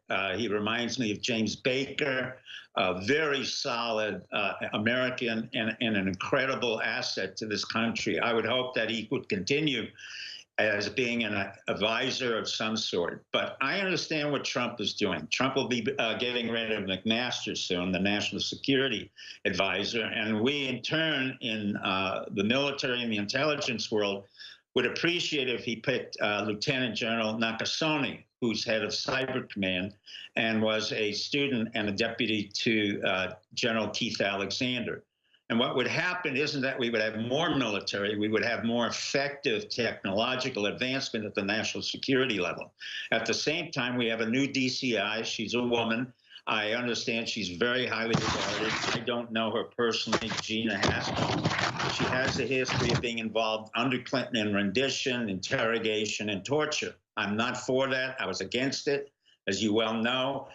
However, having said that, I will not stop her nomination on that basis, because if you go after her, then you have to go after her boss, Jose Rodriguez, who was head of the counterterrorism office. And if you go after him, then you have to go after John Brennan. And if you go after John Brennan, then you have to go after Obama and Bush Jr. Sure, it's selective to burn a middle-level person when they were following orders. Correct. And basically, she was given a legal waiver on that. I was told that it was legally allowed at that particular point in time. From a point of view of effectiveness and morality, I don't agree with it. I would hope she would explain it to the Senate committee and explain why it was done and why she will not continue to do that. Torture and rendition is not effective. Ironically, rendition came in under Clinton, Bill Clinton. They never said anything about it. And the torture interrogation came in by the biggest draft dodger I've ever met.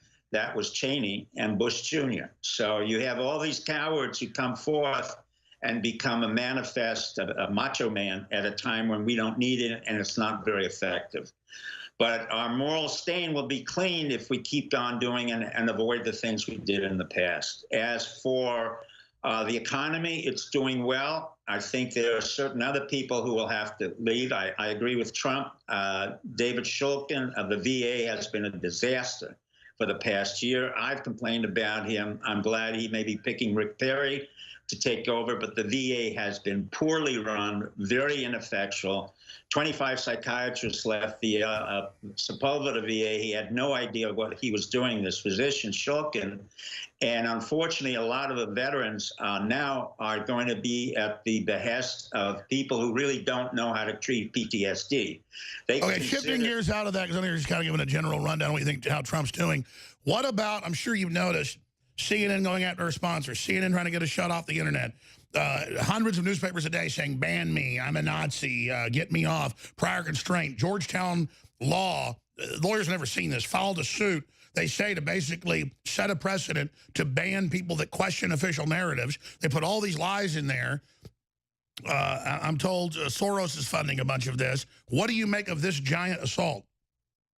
I think it's an absurd, non-significant assault, although it creates a lot of problems. The actual thrust of the assault has no basis in reality. As you know, anyone who would question 9/11 would have to explain many things, as they did Sandy Hook, as they did the things that came on in Florida, the 3 false flags. The truth of the matter is, once they attack you, they've attacked millions of us Americans who've said, look, the official narrative or the narrative presented by CNN or MSNBC and the New York Times is not correct.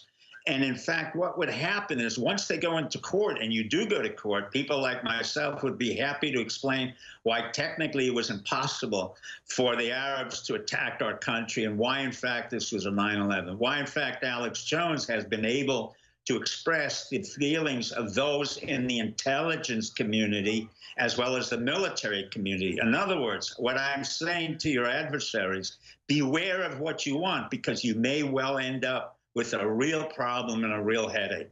Soros is what we call a Judenrat. He's a Jew-rat. We've had a lot of those people. The Hungarians overall, the Jewish Hungarians were never really rounded up as much as the Poles, myself, my family, 96% of who were exterminated. The Hungarians, towards the end of the war, all fled to Switzerland. And the guy like Soros is classical Judenrat. He's a slime bag. I've seen him at the Council on Foreign Relations. He's a despicable individual. And this is what happens in a world where you have the rat, the Jew rat, who comes to the forefront and makes a point of it. All he does is to illustrate how disgusting he is and what happened to many Jews who were in fact involved in the Nazi Holocaust. One is Heydrich.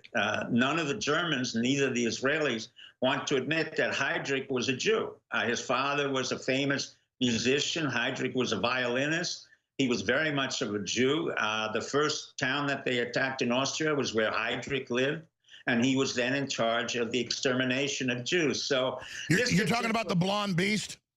Yes, that's exactly right. And so this gets into a very serious problem where the history of anti-Semitism is distorted. But more importantly, what's not been brought up in that history is exactly what happened to you.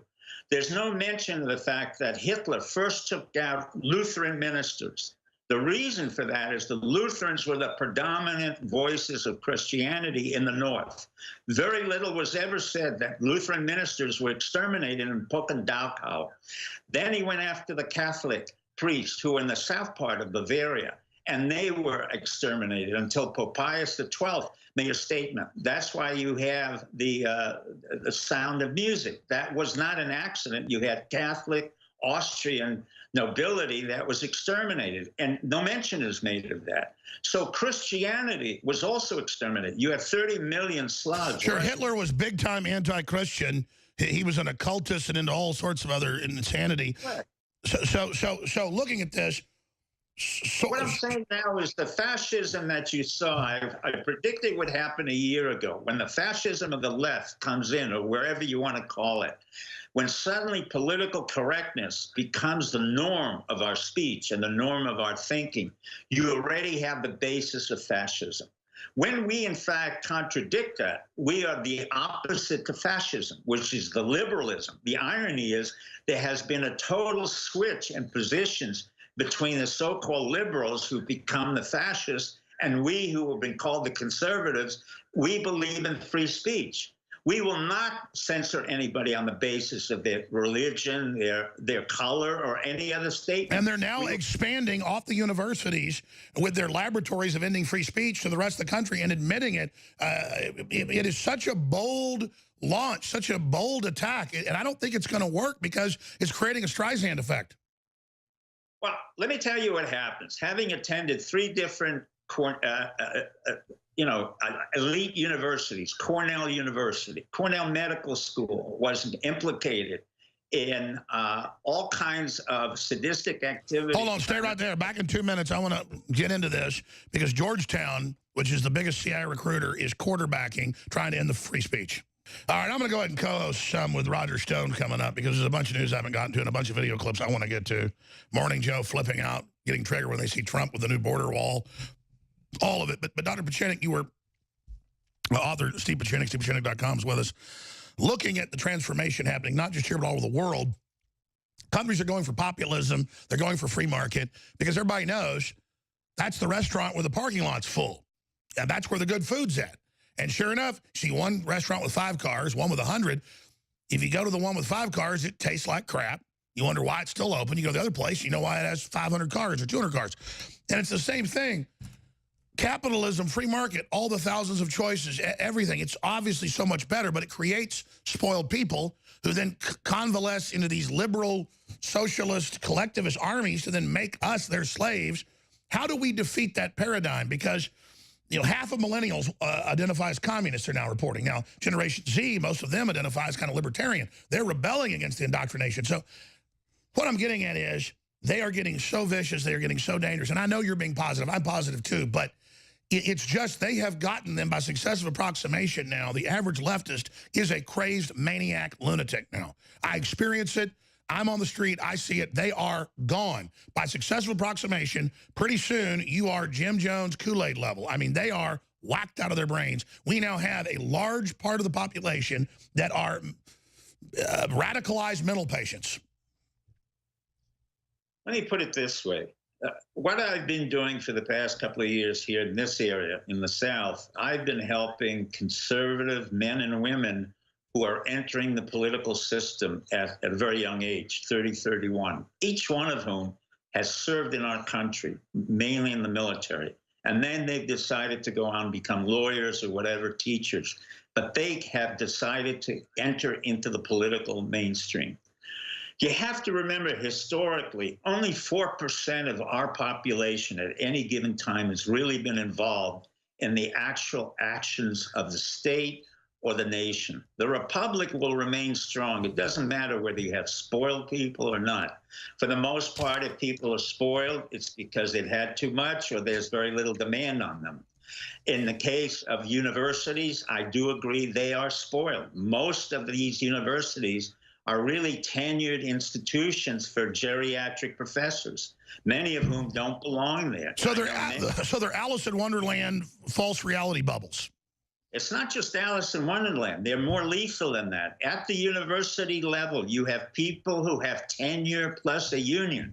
That's not just Alice in Wonderland. You have people who have used whatever knowledge they've had, and they've regurgitated that knowledge 20 to 30 years. And in fact, if you went through the university, I'll give any university, including the ones I went to, MIT, I could easily throw out 30% of the faculty.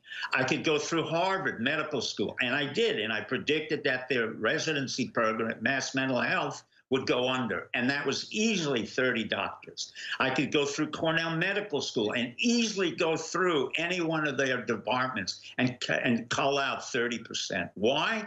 Because the university has become a scam. It basically it created a reality which said that if you come to us, no matter what it was, particularly the Ivy League, you will get a phenomenal future. Absolute nonsense. The content was absolutely absurd half the time. Most of that content wasn't relevant. It was there to really the content. And now they are filing thousands, not just against me, but they're doing it against Fox News for investigating Seth Rich. They are now filing what lawyers say they've never seen: complete bang your head against the wall, made up, screed insanity beyond fiction. It sounds like Fever Swamp, and I guess they're delusional. I think they're going to win. I have one more question, since you mentioned all the patriots running for office.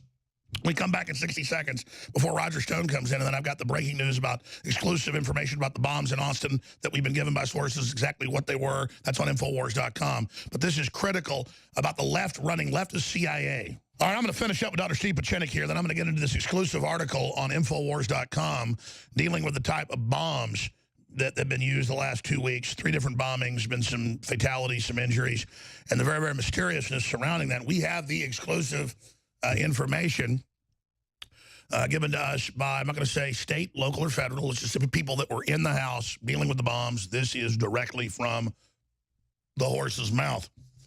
And it's on Infowars.com. Sources, law enforcement sources, we should add that, law enforcement sources. Austin package bombs, pressure activated, assembled on doorsteps.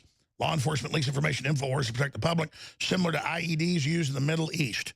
And they are assembled on the doorsteps because you can't move them.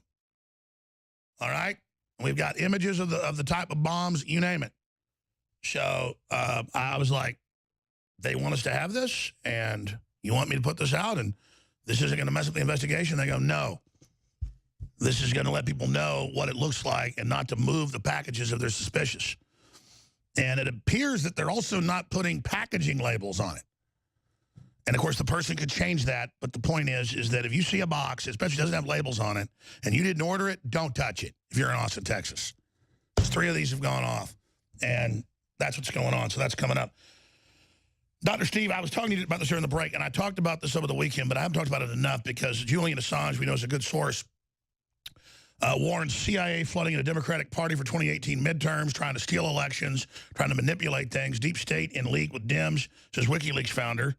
And that article's on Infowars.com. We're going to retweet that, newswars.com as well, because it hasn't gotten the attention. I mean, it did get thousands of comments. It did go viral, but people say, well, wait, you have CIA sources that are good, but now the CIA is bad. It's factions, obviously.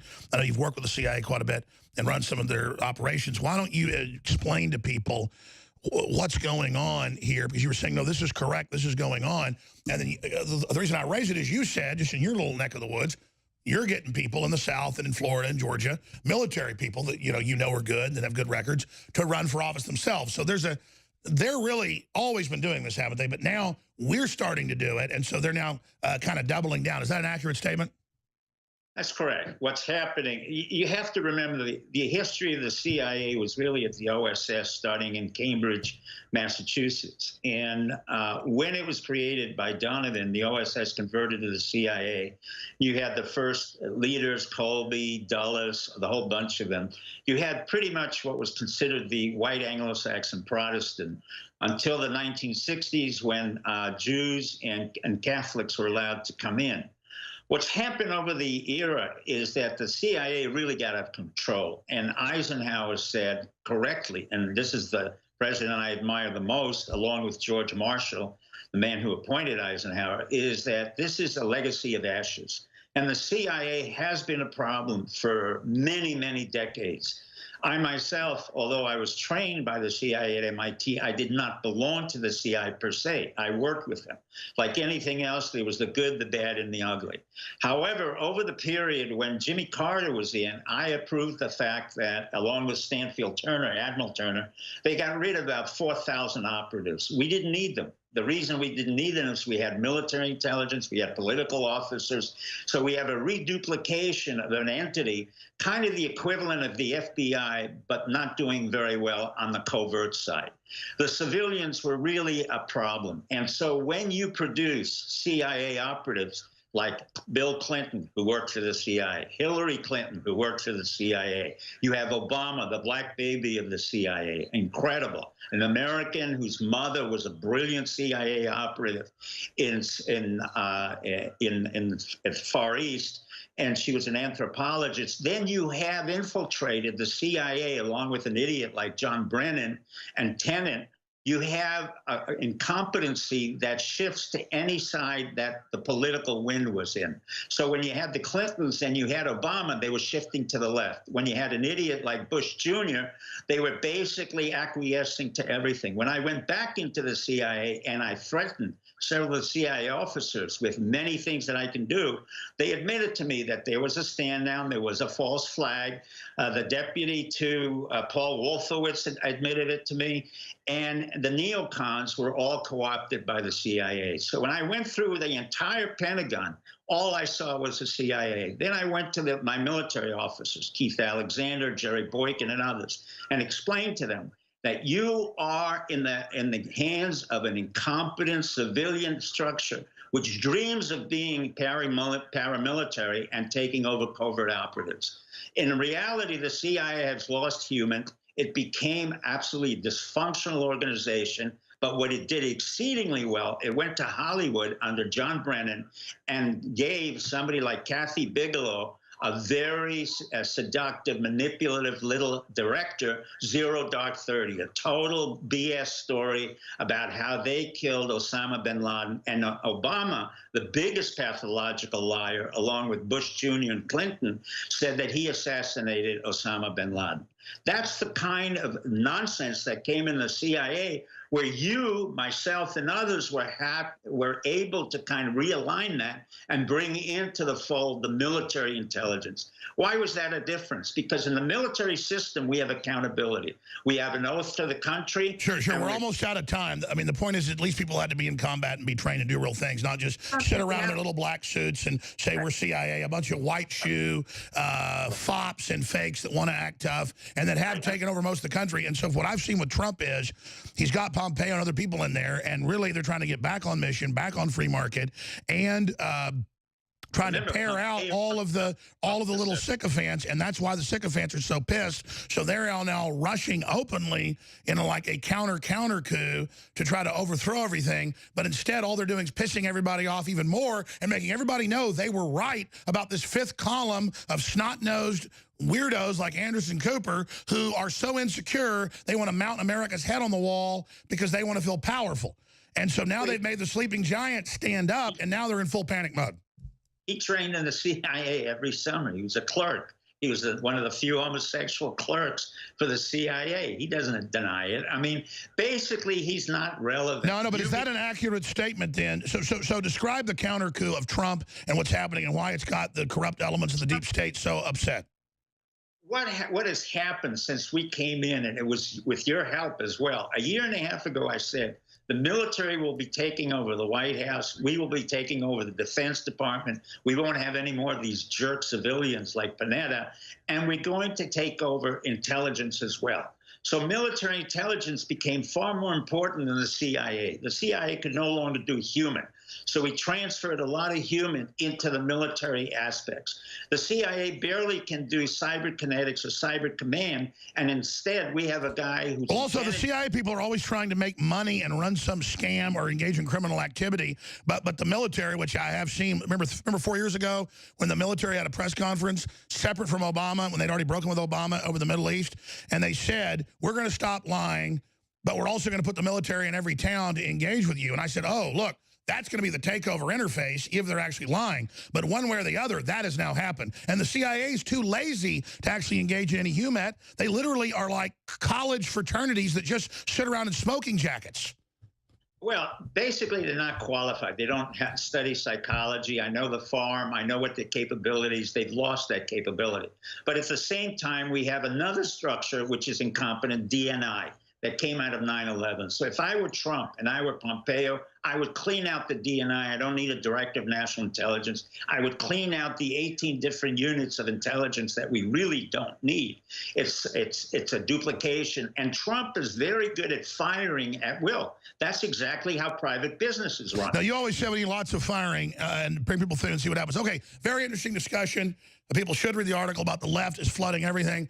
You don't have to be in the CIA or be in the military to run for office. Either if you're a patriot, you care about the country, everybody needs to run for office, speak at city council, engage, flood them with the truth, and take government back at every level. And that's that. I'll come back with Roger Stone and the latest bomb news and more. Thank you, Steve Pieczenik, StevePieczenik.com. I'm Alex Jones with Infowars.com. Myco ZX is now back in stock, now stronger and a lower price. Myco ZX Plus, InfoWarsLive.com. Well, you know, it recently emerged that Hillary Clinton openly bragged, and he was even pitching the idea that we don't care about the center of the country, or we don't care about Colorado, we don't care about Utah, we don't care about Texas, we don't care about Illinois, we don't care about Indiana, we don't care about Oklahoma, we don't care about Mississippi, Louisiana, we don't care about Arkansas, we don't care about South Dakota, North Dakota, we don't care about Michigan, we don't care about any of it. Iowa, Ohio. We care about the coast and the GDP.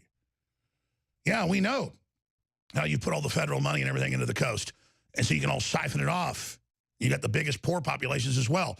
This was bad. Ex-Clinton aide slams Hillary for trashing middle America. It seems to me she's still struggling with coming to terms how she lost and why she lost. Two-time failed presidential candidate Clinton went too far trashing middle America and Trump supporters in her recent remarks as a former top Clinton aide. This was bad, says Patty Souls Doyle on Tuesday in an HNL interview.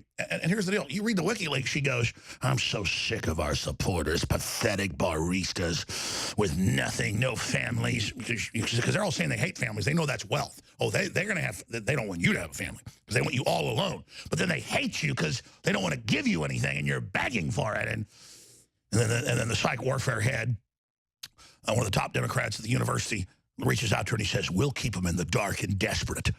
But I suggest we use class warfare. And Hillary's like, we already are. And he goes, intensify. And you've seen it, the race war narrative. Unbelievable. So let's play that clip and get Roger Stone's take on it. Here it is. Joining me now is CNN political commentator, a longtime top aide to Hillary Clinton, Patty Solis Doyle. Patty, I'm sorry, you are in a tough spot. I don't know Hillary like you do, but I always appreciate your honest analysis and insight. So based on the reaction of most people, I don't think I'm hearing this wrong, but you tell me, is this getting lost in translation? Because it sounds really bad. Well, for Essie, thank you so much for having me, and I appreciate your honesty in how you feel about Hillary Clinton. Look, this was bad. You know, I can't sugarcoat it. She was wrong, and clearly it's not helpful to Democrats going into the midterms, and certainly not going into 2020. She's put herself in a position where Democrats are going to have to distance themselves from these remarks and distance themselves from her, particularly those Democrats that are running in the states that Donald Trump won, like Ohio and Pennsylvania and Wisconsin and Michigan. So I think the remarks were unfortunate. All right, let's stop right there. By the way, just like I have the exclusive on what type of bomb was used, and it's the type used in the Middle East. I haven't even gotten to that. The story's on Infowars.com. I have the exclusive. This gets into medical record stuff about Hillary. And the brain tumor was removed in 2013. She was gone for a year into 14. But reportedly, the brain tumor has not grown back. But it caused damage in her middle ear, and she has vertigo. Now, people speculated that when she's wearing the anti-seizure glasses, but that's why when you see her walk now, she doesn't know when to give up, man. I mean, she's a tough gal. I'll give her that. I mean, she's like, whoa, on the deck of a boat. That's why when you see her walk out, if you've ever had vertigo, ever been sick or stuff, I've had it, you kind of like, that's how you walk. And I was in that video, reminded me a few weeks ago, I got that from a very high-level source, that she's been treated for it and takes all sorts of medication. This is somebody from the campaign, but this is why I wanted to play this for Roger. Roger Stone, former chief strategist and head of the Trump campaign, who's an incredible source and obviously broke the Tillerson thing, said in January he'd be out in March. He's about to take over here. But, Roger, it just reminded me that suddenly Joy Behar is apologizing to the vice president for saying that Christians are mentally ill. And suddenly everywhere they're apologizing, everywhere they're saying they're wrong, I think they realize they've wrecked their ratings so bad and that things are falling apart and they are losing, and stealing elections isn't good enough for them unless it's Pennsylvania or where they target everything, Alabama or Pennsylvania. But then when it's a general election, they don't have the money or the power to steal it everywhere. Their donations are down, everything's down. As long as we stay excited, we're going to win. So I see them kind of trying to rebuild their credibility now, criticizing the old Democrat guard and trying to get Hillary to fade away and go away. But she's so delusional she won't go away, like a horrible case of syphilis or gonorrhea or herpes. Well, the real problem here, of course, is not Hillary's physicality, although that's entertaining enough. You and I were accused of inventing false rumors about her health, when everything we said was based on our observations. The woman could barely walk down a flight of stairs, constantly falling down, coughing fits, weird head gyrations. This is clearly someone without the stamina to be president. What the real problem is her attitude, her elitist attitude that people in the middle of the country, working class people who aren't in LA or New York couldn't possibly be right about anything. We're hillbillies, we're rednecks, we're nobodies, we're second-class citizens to her. There's no money to rip off from us for the Clinton Foundation. She has, since the election. That's right. That's right. We're not good marks for her, because I know nice folks from New York come down here and they think, where's the horses? I mean, they don't understand how sophisticated the Midwest, the South, the places are, and the people. And it's really like a mentally ill behavior that they're so elitist. And think that Midwesterners and people, Midwesterners are the coolest people I know, and I love Texans, but I love my wife who grew up in Omaha, Nebraska. I love people from Michigan, man. I love people from all over this country, and I like a lot of Californians, but they're always fifth-generation Californians. They're not the carpetbaggers that tried to go there and be movie stars. I mean, you couldn't pay me to live in Los Angeles. These people have no idea, but, actually, Texas is horrible, Californians. You stay right there. You're right. We're all idiots here. We can't even wipe our asses, so you stay right there. Sorry, Roger, go ahead. Look, it's political snobbery. Hillary so far has blamed the FBI, Bernie Sanders, working people. She implies that everyone who voted for Donald Trump is a racist. She cannot see herself. She doesn't understand that the voters realize that she is a mean-spirited, venal, greedy, selfish, entitled psychopath. And they didn't want her anywhere near the presidency. She's a thorn in the side to the Democrats. They would like her just to get off the stage and go away. She keeps reminding them of the foibles of she and her husband. She's lucky that the two of them aren't in prison. She wants to keep relitigating the last election. She cannot accept her defeat. But Alex, give her credit for dependability, or I should say consistency. She called us deplorables before the election. She called us deplorables after the election.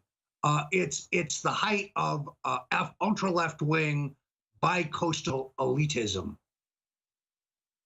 I just can't believe she gets up in speeches and says stuff like this, and it's just maniac behavior. I mean, there's a lot of wonderful places all across this country. Northern California is one of those beautiful places in the world, and there's a lot of great Californians, but there's just no doubt wherever Democrats are in control, Detroit was the center of world industry until one Democrat got elected, and it became a crap hole within 10 years. I mean, haven't people figured out collectivism really sucks, Roger?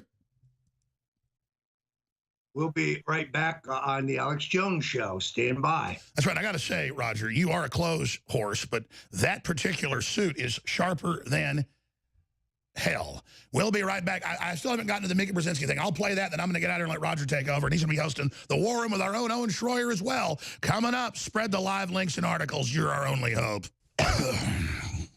Every day when I get off air, I go look at Infowars.com, PrisonPlanet.com, NewsWars.com, and I go, what is your problem? You come in here, you've got hundreds of articles. They're all incredible. You might only cover 20 of them. And then look at all these big things that broke. Hey, Infowars.com, NewsWars.com, go check it out. A lot of original content at PrisonPlanet.com and NewsWars.com that's not on Infowars.com. People ask, why do you have multiple websites? NewsWars is a lighter site, loads quicker. We're going to redesign Infowars as well. Prison Planet's a very quick site. In the past, we got hack attacks every week and then every month, and then we got bigger servers and better stuff. It takes money to run all this. I mean, people say, well, why don't you just leave YouTube if you're getting censored and Facebook? And yeah, we started putting videos up. We do live streams. The live streams cost us about, and I'm always haggling and getting better bandwidth, about $40,000 a month just in video. I mean, when you're getting millions of people clicking on the streams every few days, it costs a lot of money. And then it gets worse. They censored those videos on YouTube. It had 4 million from the time they put it up Friday night till we came in the morning. By the time I left, it was 7.5 million. And the last time I checked, it was like 14 million and something. And they said, do you want to, that was the next Monday. And I haven't looked. I just know I had to pay more than $10,000 extra just to, so that's what I'm saying. I'm not Google that's got access to all the backbones. I have to go through middlemen. And Google's hooked in with the CIA, the NSA. They basically get near free bandwidth. That's the big, just like Amazon gets $1.48 every package and a bunch of other goodies. That's how they built monopolies. They went and they got special deals. We don't have that. So when we do free shipping, the average package costs us about $5. We're really eating $5. I'm not going to belabor this. The point is they're trying to shut us down. And listeners finally get it. I mean, most of the listeners already did, but some now go, okay, we're now sure Jones is for real. They're everywhere saying shut him down. George Soros is funding lawsuits. All this stuff's happening. Georgetown is suing him. Obama is suing through a law firm he set up, Roger Stone. All hell's breaking loose. The world leaders are everywhere saying ban conservatives. It's here.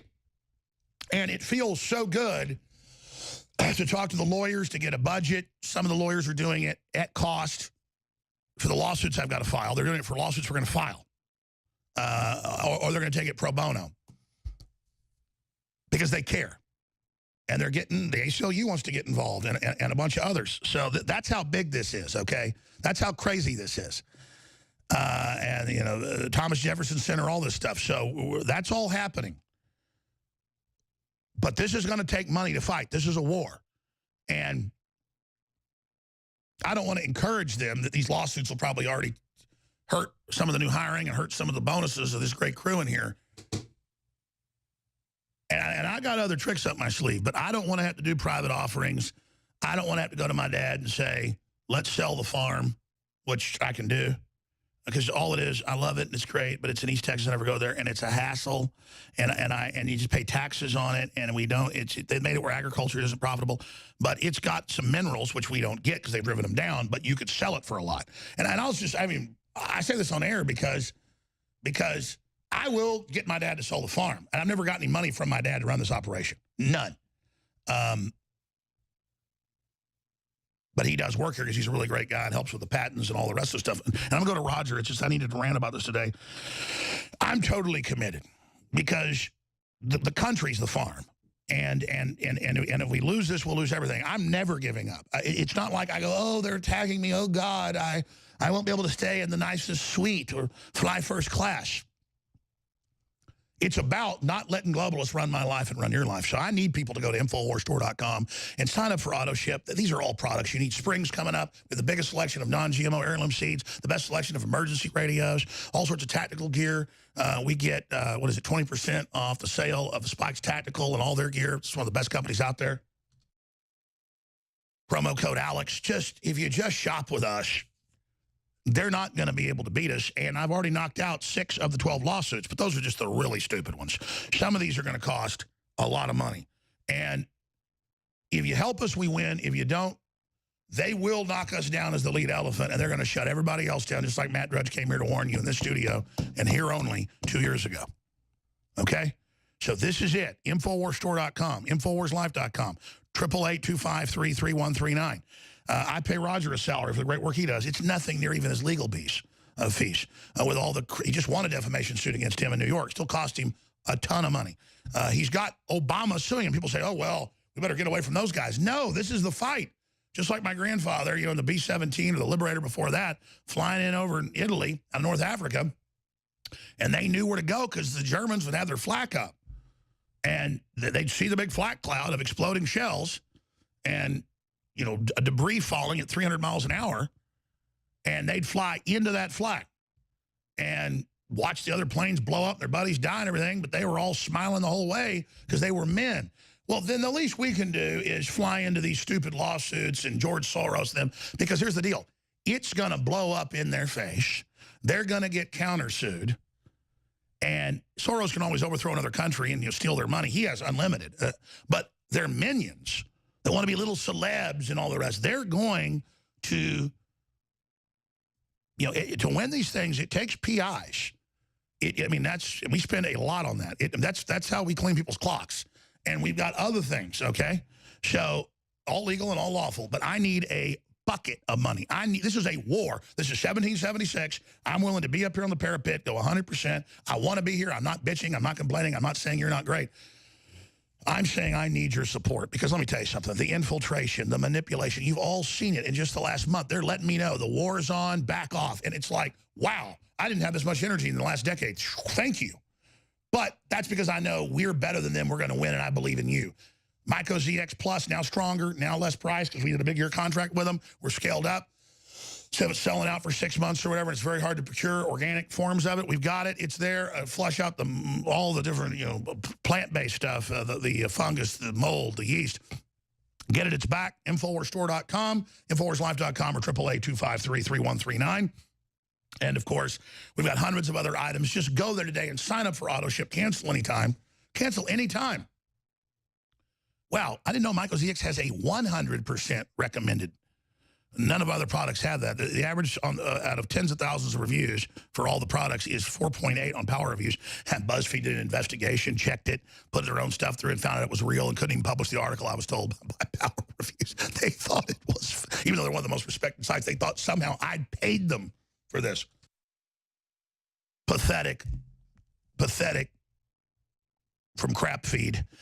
So again, 25% off Brain Force, 25% off Survival Shield, 25% off Secret 12, InfoWarsStore.com, 50% off Michael ZX. Now we're going to go to break and have Roger take over here, and he's going to take over in the war room as well. But just briefly, here's Mika Brzezinski freaking out seeing Trump review the wall, that she's the prototypes and it's moving forward. So just more horror as they tell us he never wanted to be president, but he re-announces his run for 2020, keeping America great. Here it is. Who would think? But getting over the top is easy. These are like professional mountain climbers. They're incredible climbers. They can't climb some of these walls. Some of them they can. Those are the walls we're not using. John Hammond, they're like mountain climbers. What is incredible climbers? I thought it was supposed to be see-through. Aren't they leaving more than they're coming? I mean, don't the numbers defy the logic of this stupid wall? Isn't your daddy a war criminal? Oh my God, I cannot believe. Isn't your dad burning in hell? That's our president. That was a classically Trumpian spectacle of him, as though he were picking out drapes for the Taj Mahal, walking down. Yeah. Looking at different pieces of the wall and deciding which one he wanted. Yeah, how dare our country actually have a sovereignty? Oh, my God. Like the ones that don't work, those are not the ones we're buying. Right. We're getting the ones that work, not the ones that don't work. Well, there you go. That's from the Turd Blossoms at MSNBC, who say they're not allowed to be criticized. It's bullying, but they call us Nazis. They're not Nazis. They're just cowardly little peacock scumbags. They are on the peacock, aren't they? Welcome back. I'm Roger Stone, now sitting in for the great Alex Jones. Well, great news out of the Trump White House today. The president will appoint CNBC economist and supply-side apostle Larry Kudlow as the new head of the National Economic Council. This means that he replaces Goldman Sachs' Gary Cohn. Now, Kudlow is a convert to the conservative cause, beginning as an aide to New York Senator Daniel Patrick Moynihan.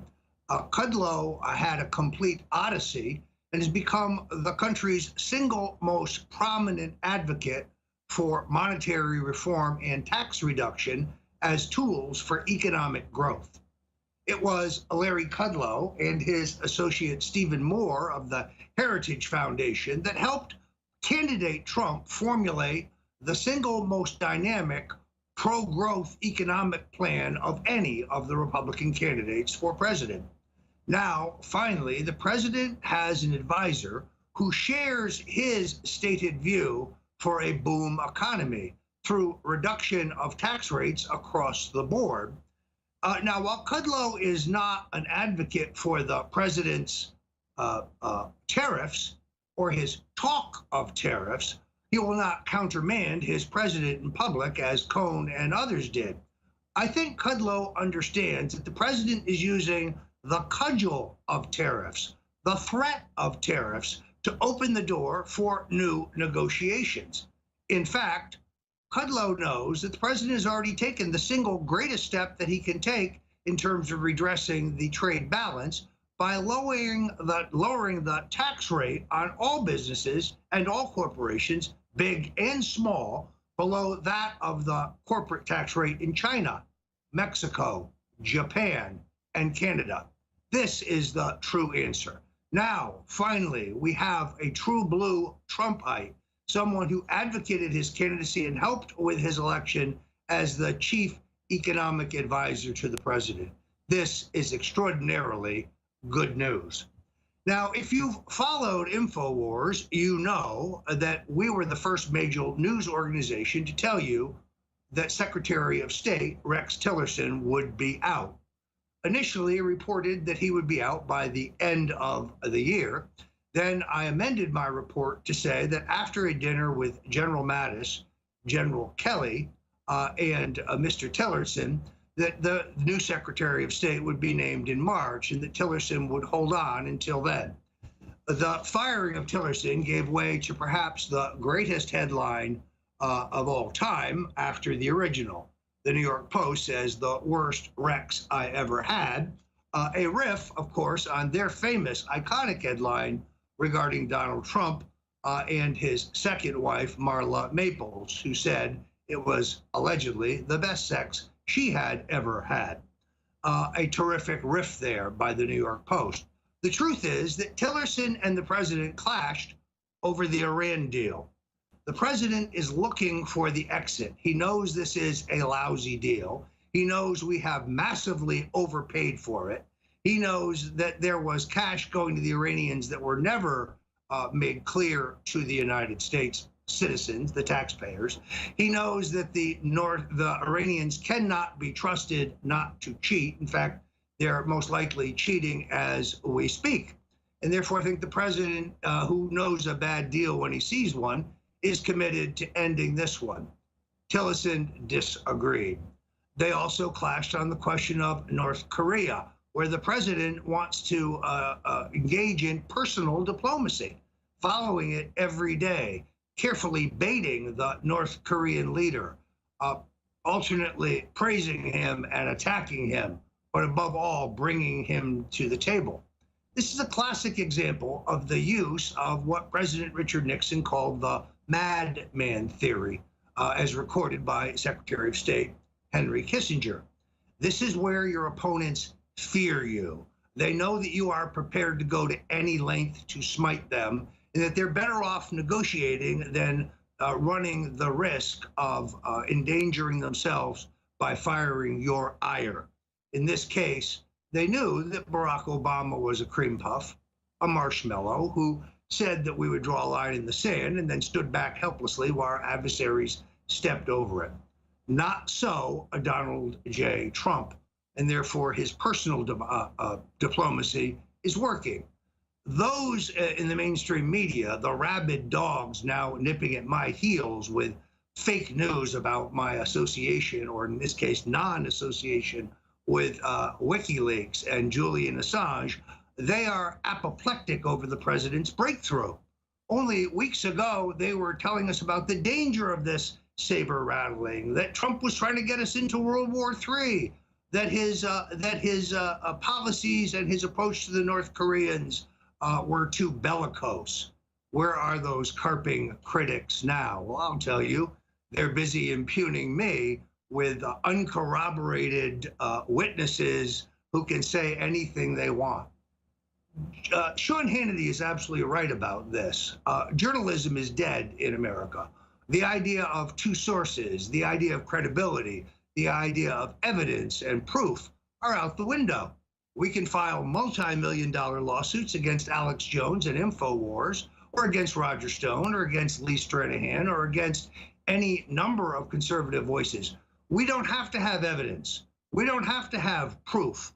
Our lawsuits can be frivolous harassment suits, but they're meant to engender negative headlines, and they're meant to be used as the rationale when the tech left tries to shut InfoWars down. This is why Alex Jones is being square when he tells you that this will be an extremely expensive fight. The far left has deep pockets, and the Googles, the Facebooks, the Twitters, these companies are awash in cash. Those who are suing us are backed with men like Soros and others who will finance the effort to try to shut us down. We, on the other hand, can only depend on you. Now, I can tell you in my own lawsuit, where I'm being sued by an Obama-backed group, together with Donald Trump, and the accusation is the same one that is being bandied about falsely in the mainstream media, that I worked with Donald Trump and the Russians to hack the DNC's emails and deliver them to both WikiLeaks and Donald Trump. Categorically, positively false. But my legal costs are at $500,000 today. and increasing. Alex Jones and InfoWars are looking at many, many times that because they have multiple lawsuits that they have to beat back, which is why I implore you now to go to the Infowars.com store. Whether it is our extraordinary products like Brain Force Plus or Immune Wall or Survival Shield, now at 25% off, or the Secret 12, or whether you buy a First Amendment-oriented T-shirt and join the T-shirt of the Month Club, or get a copy of my book, The Making of the President 2016, How Donald Trump Orchestrated a Revolution. Or if you're not in the market for any of those things, but you want to gird us for the fight for freedom and the fight over the First Amendment, then go to the donate button, which you can now find prominently at our website. Send us $25, $50, $100, whatever you can send helps build our bankroll for defense and for, as Alex Jones said earlier, getting on the offense. Let's stop defending and trying to explain away the Russian collusion question. Let's point out that the globalists and Hillary Clinton have engaged in enormous crimes to try to steal the last election and to put the neocons back in control of national policy. We can only count on you, and we need your help now more than ever. Not only do we have to pay for the expansion of our programming here at InfoWars, we must also pay for these enormous lawsuits. They're trying to bankrupt us. That is their strategy. You can help defeat them. Please go to the InfoWars store right now.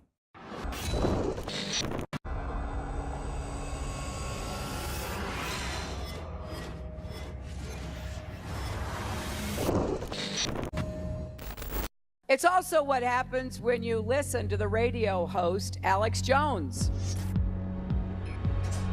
who claims that 9/11 and the Oklahoma City bombings were inside jobs. I don't know what happens in somebody's mind or how dark their heart must be to say things like that. The Russians ran an extensive information war campaign against my campaign to influence voters in the election. And then they began to weaponize them.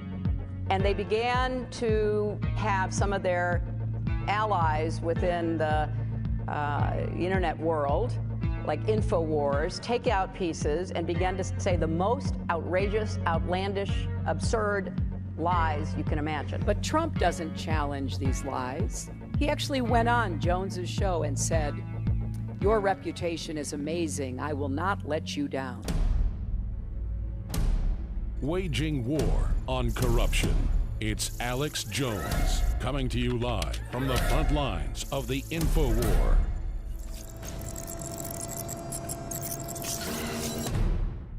Make no mistake, we've made some major gains against the globalists, but they're striking back all over the world. Now more than ever is the time to get prepared with the highest quality emergency supplies across the board. Medical supplies, emergency supplies, communications, tactical, it's all there, and we're adding more and more every day of the very best products out there. So go to fortifiedsupply.com today to not just see the great products we offer there, but links to some of the other great sponsors that we have as well. That's fortifiedsupply.com.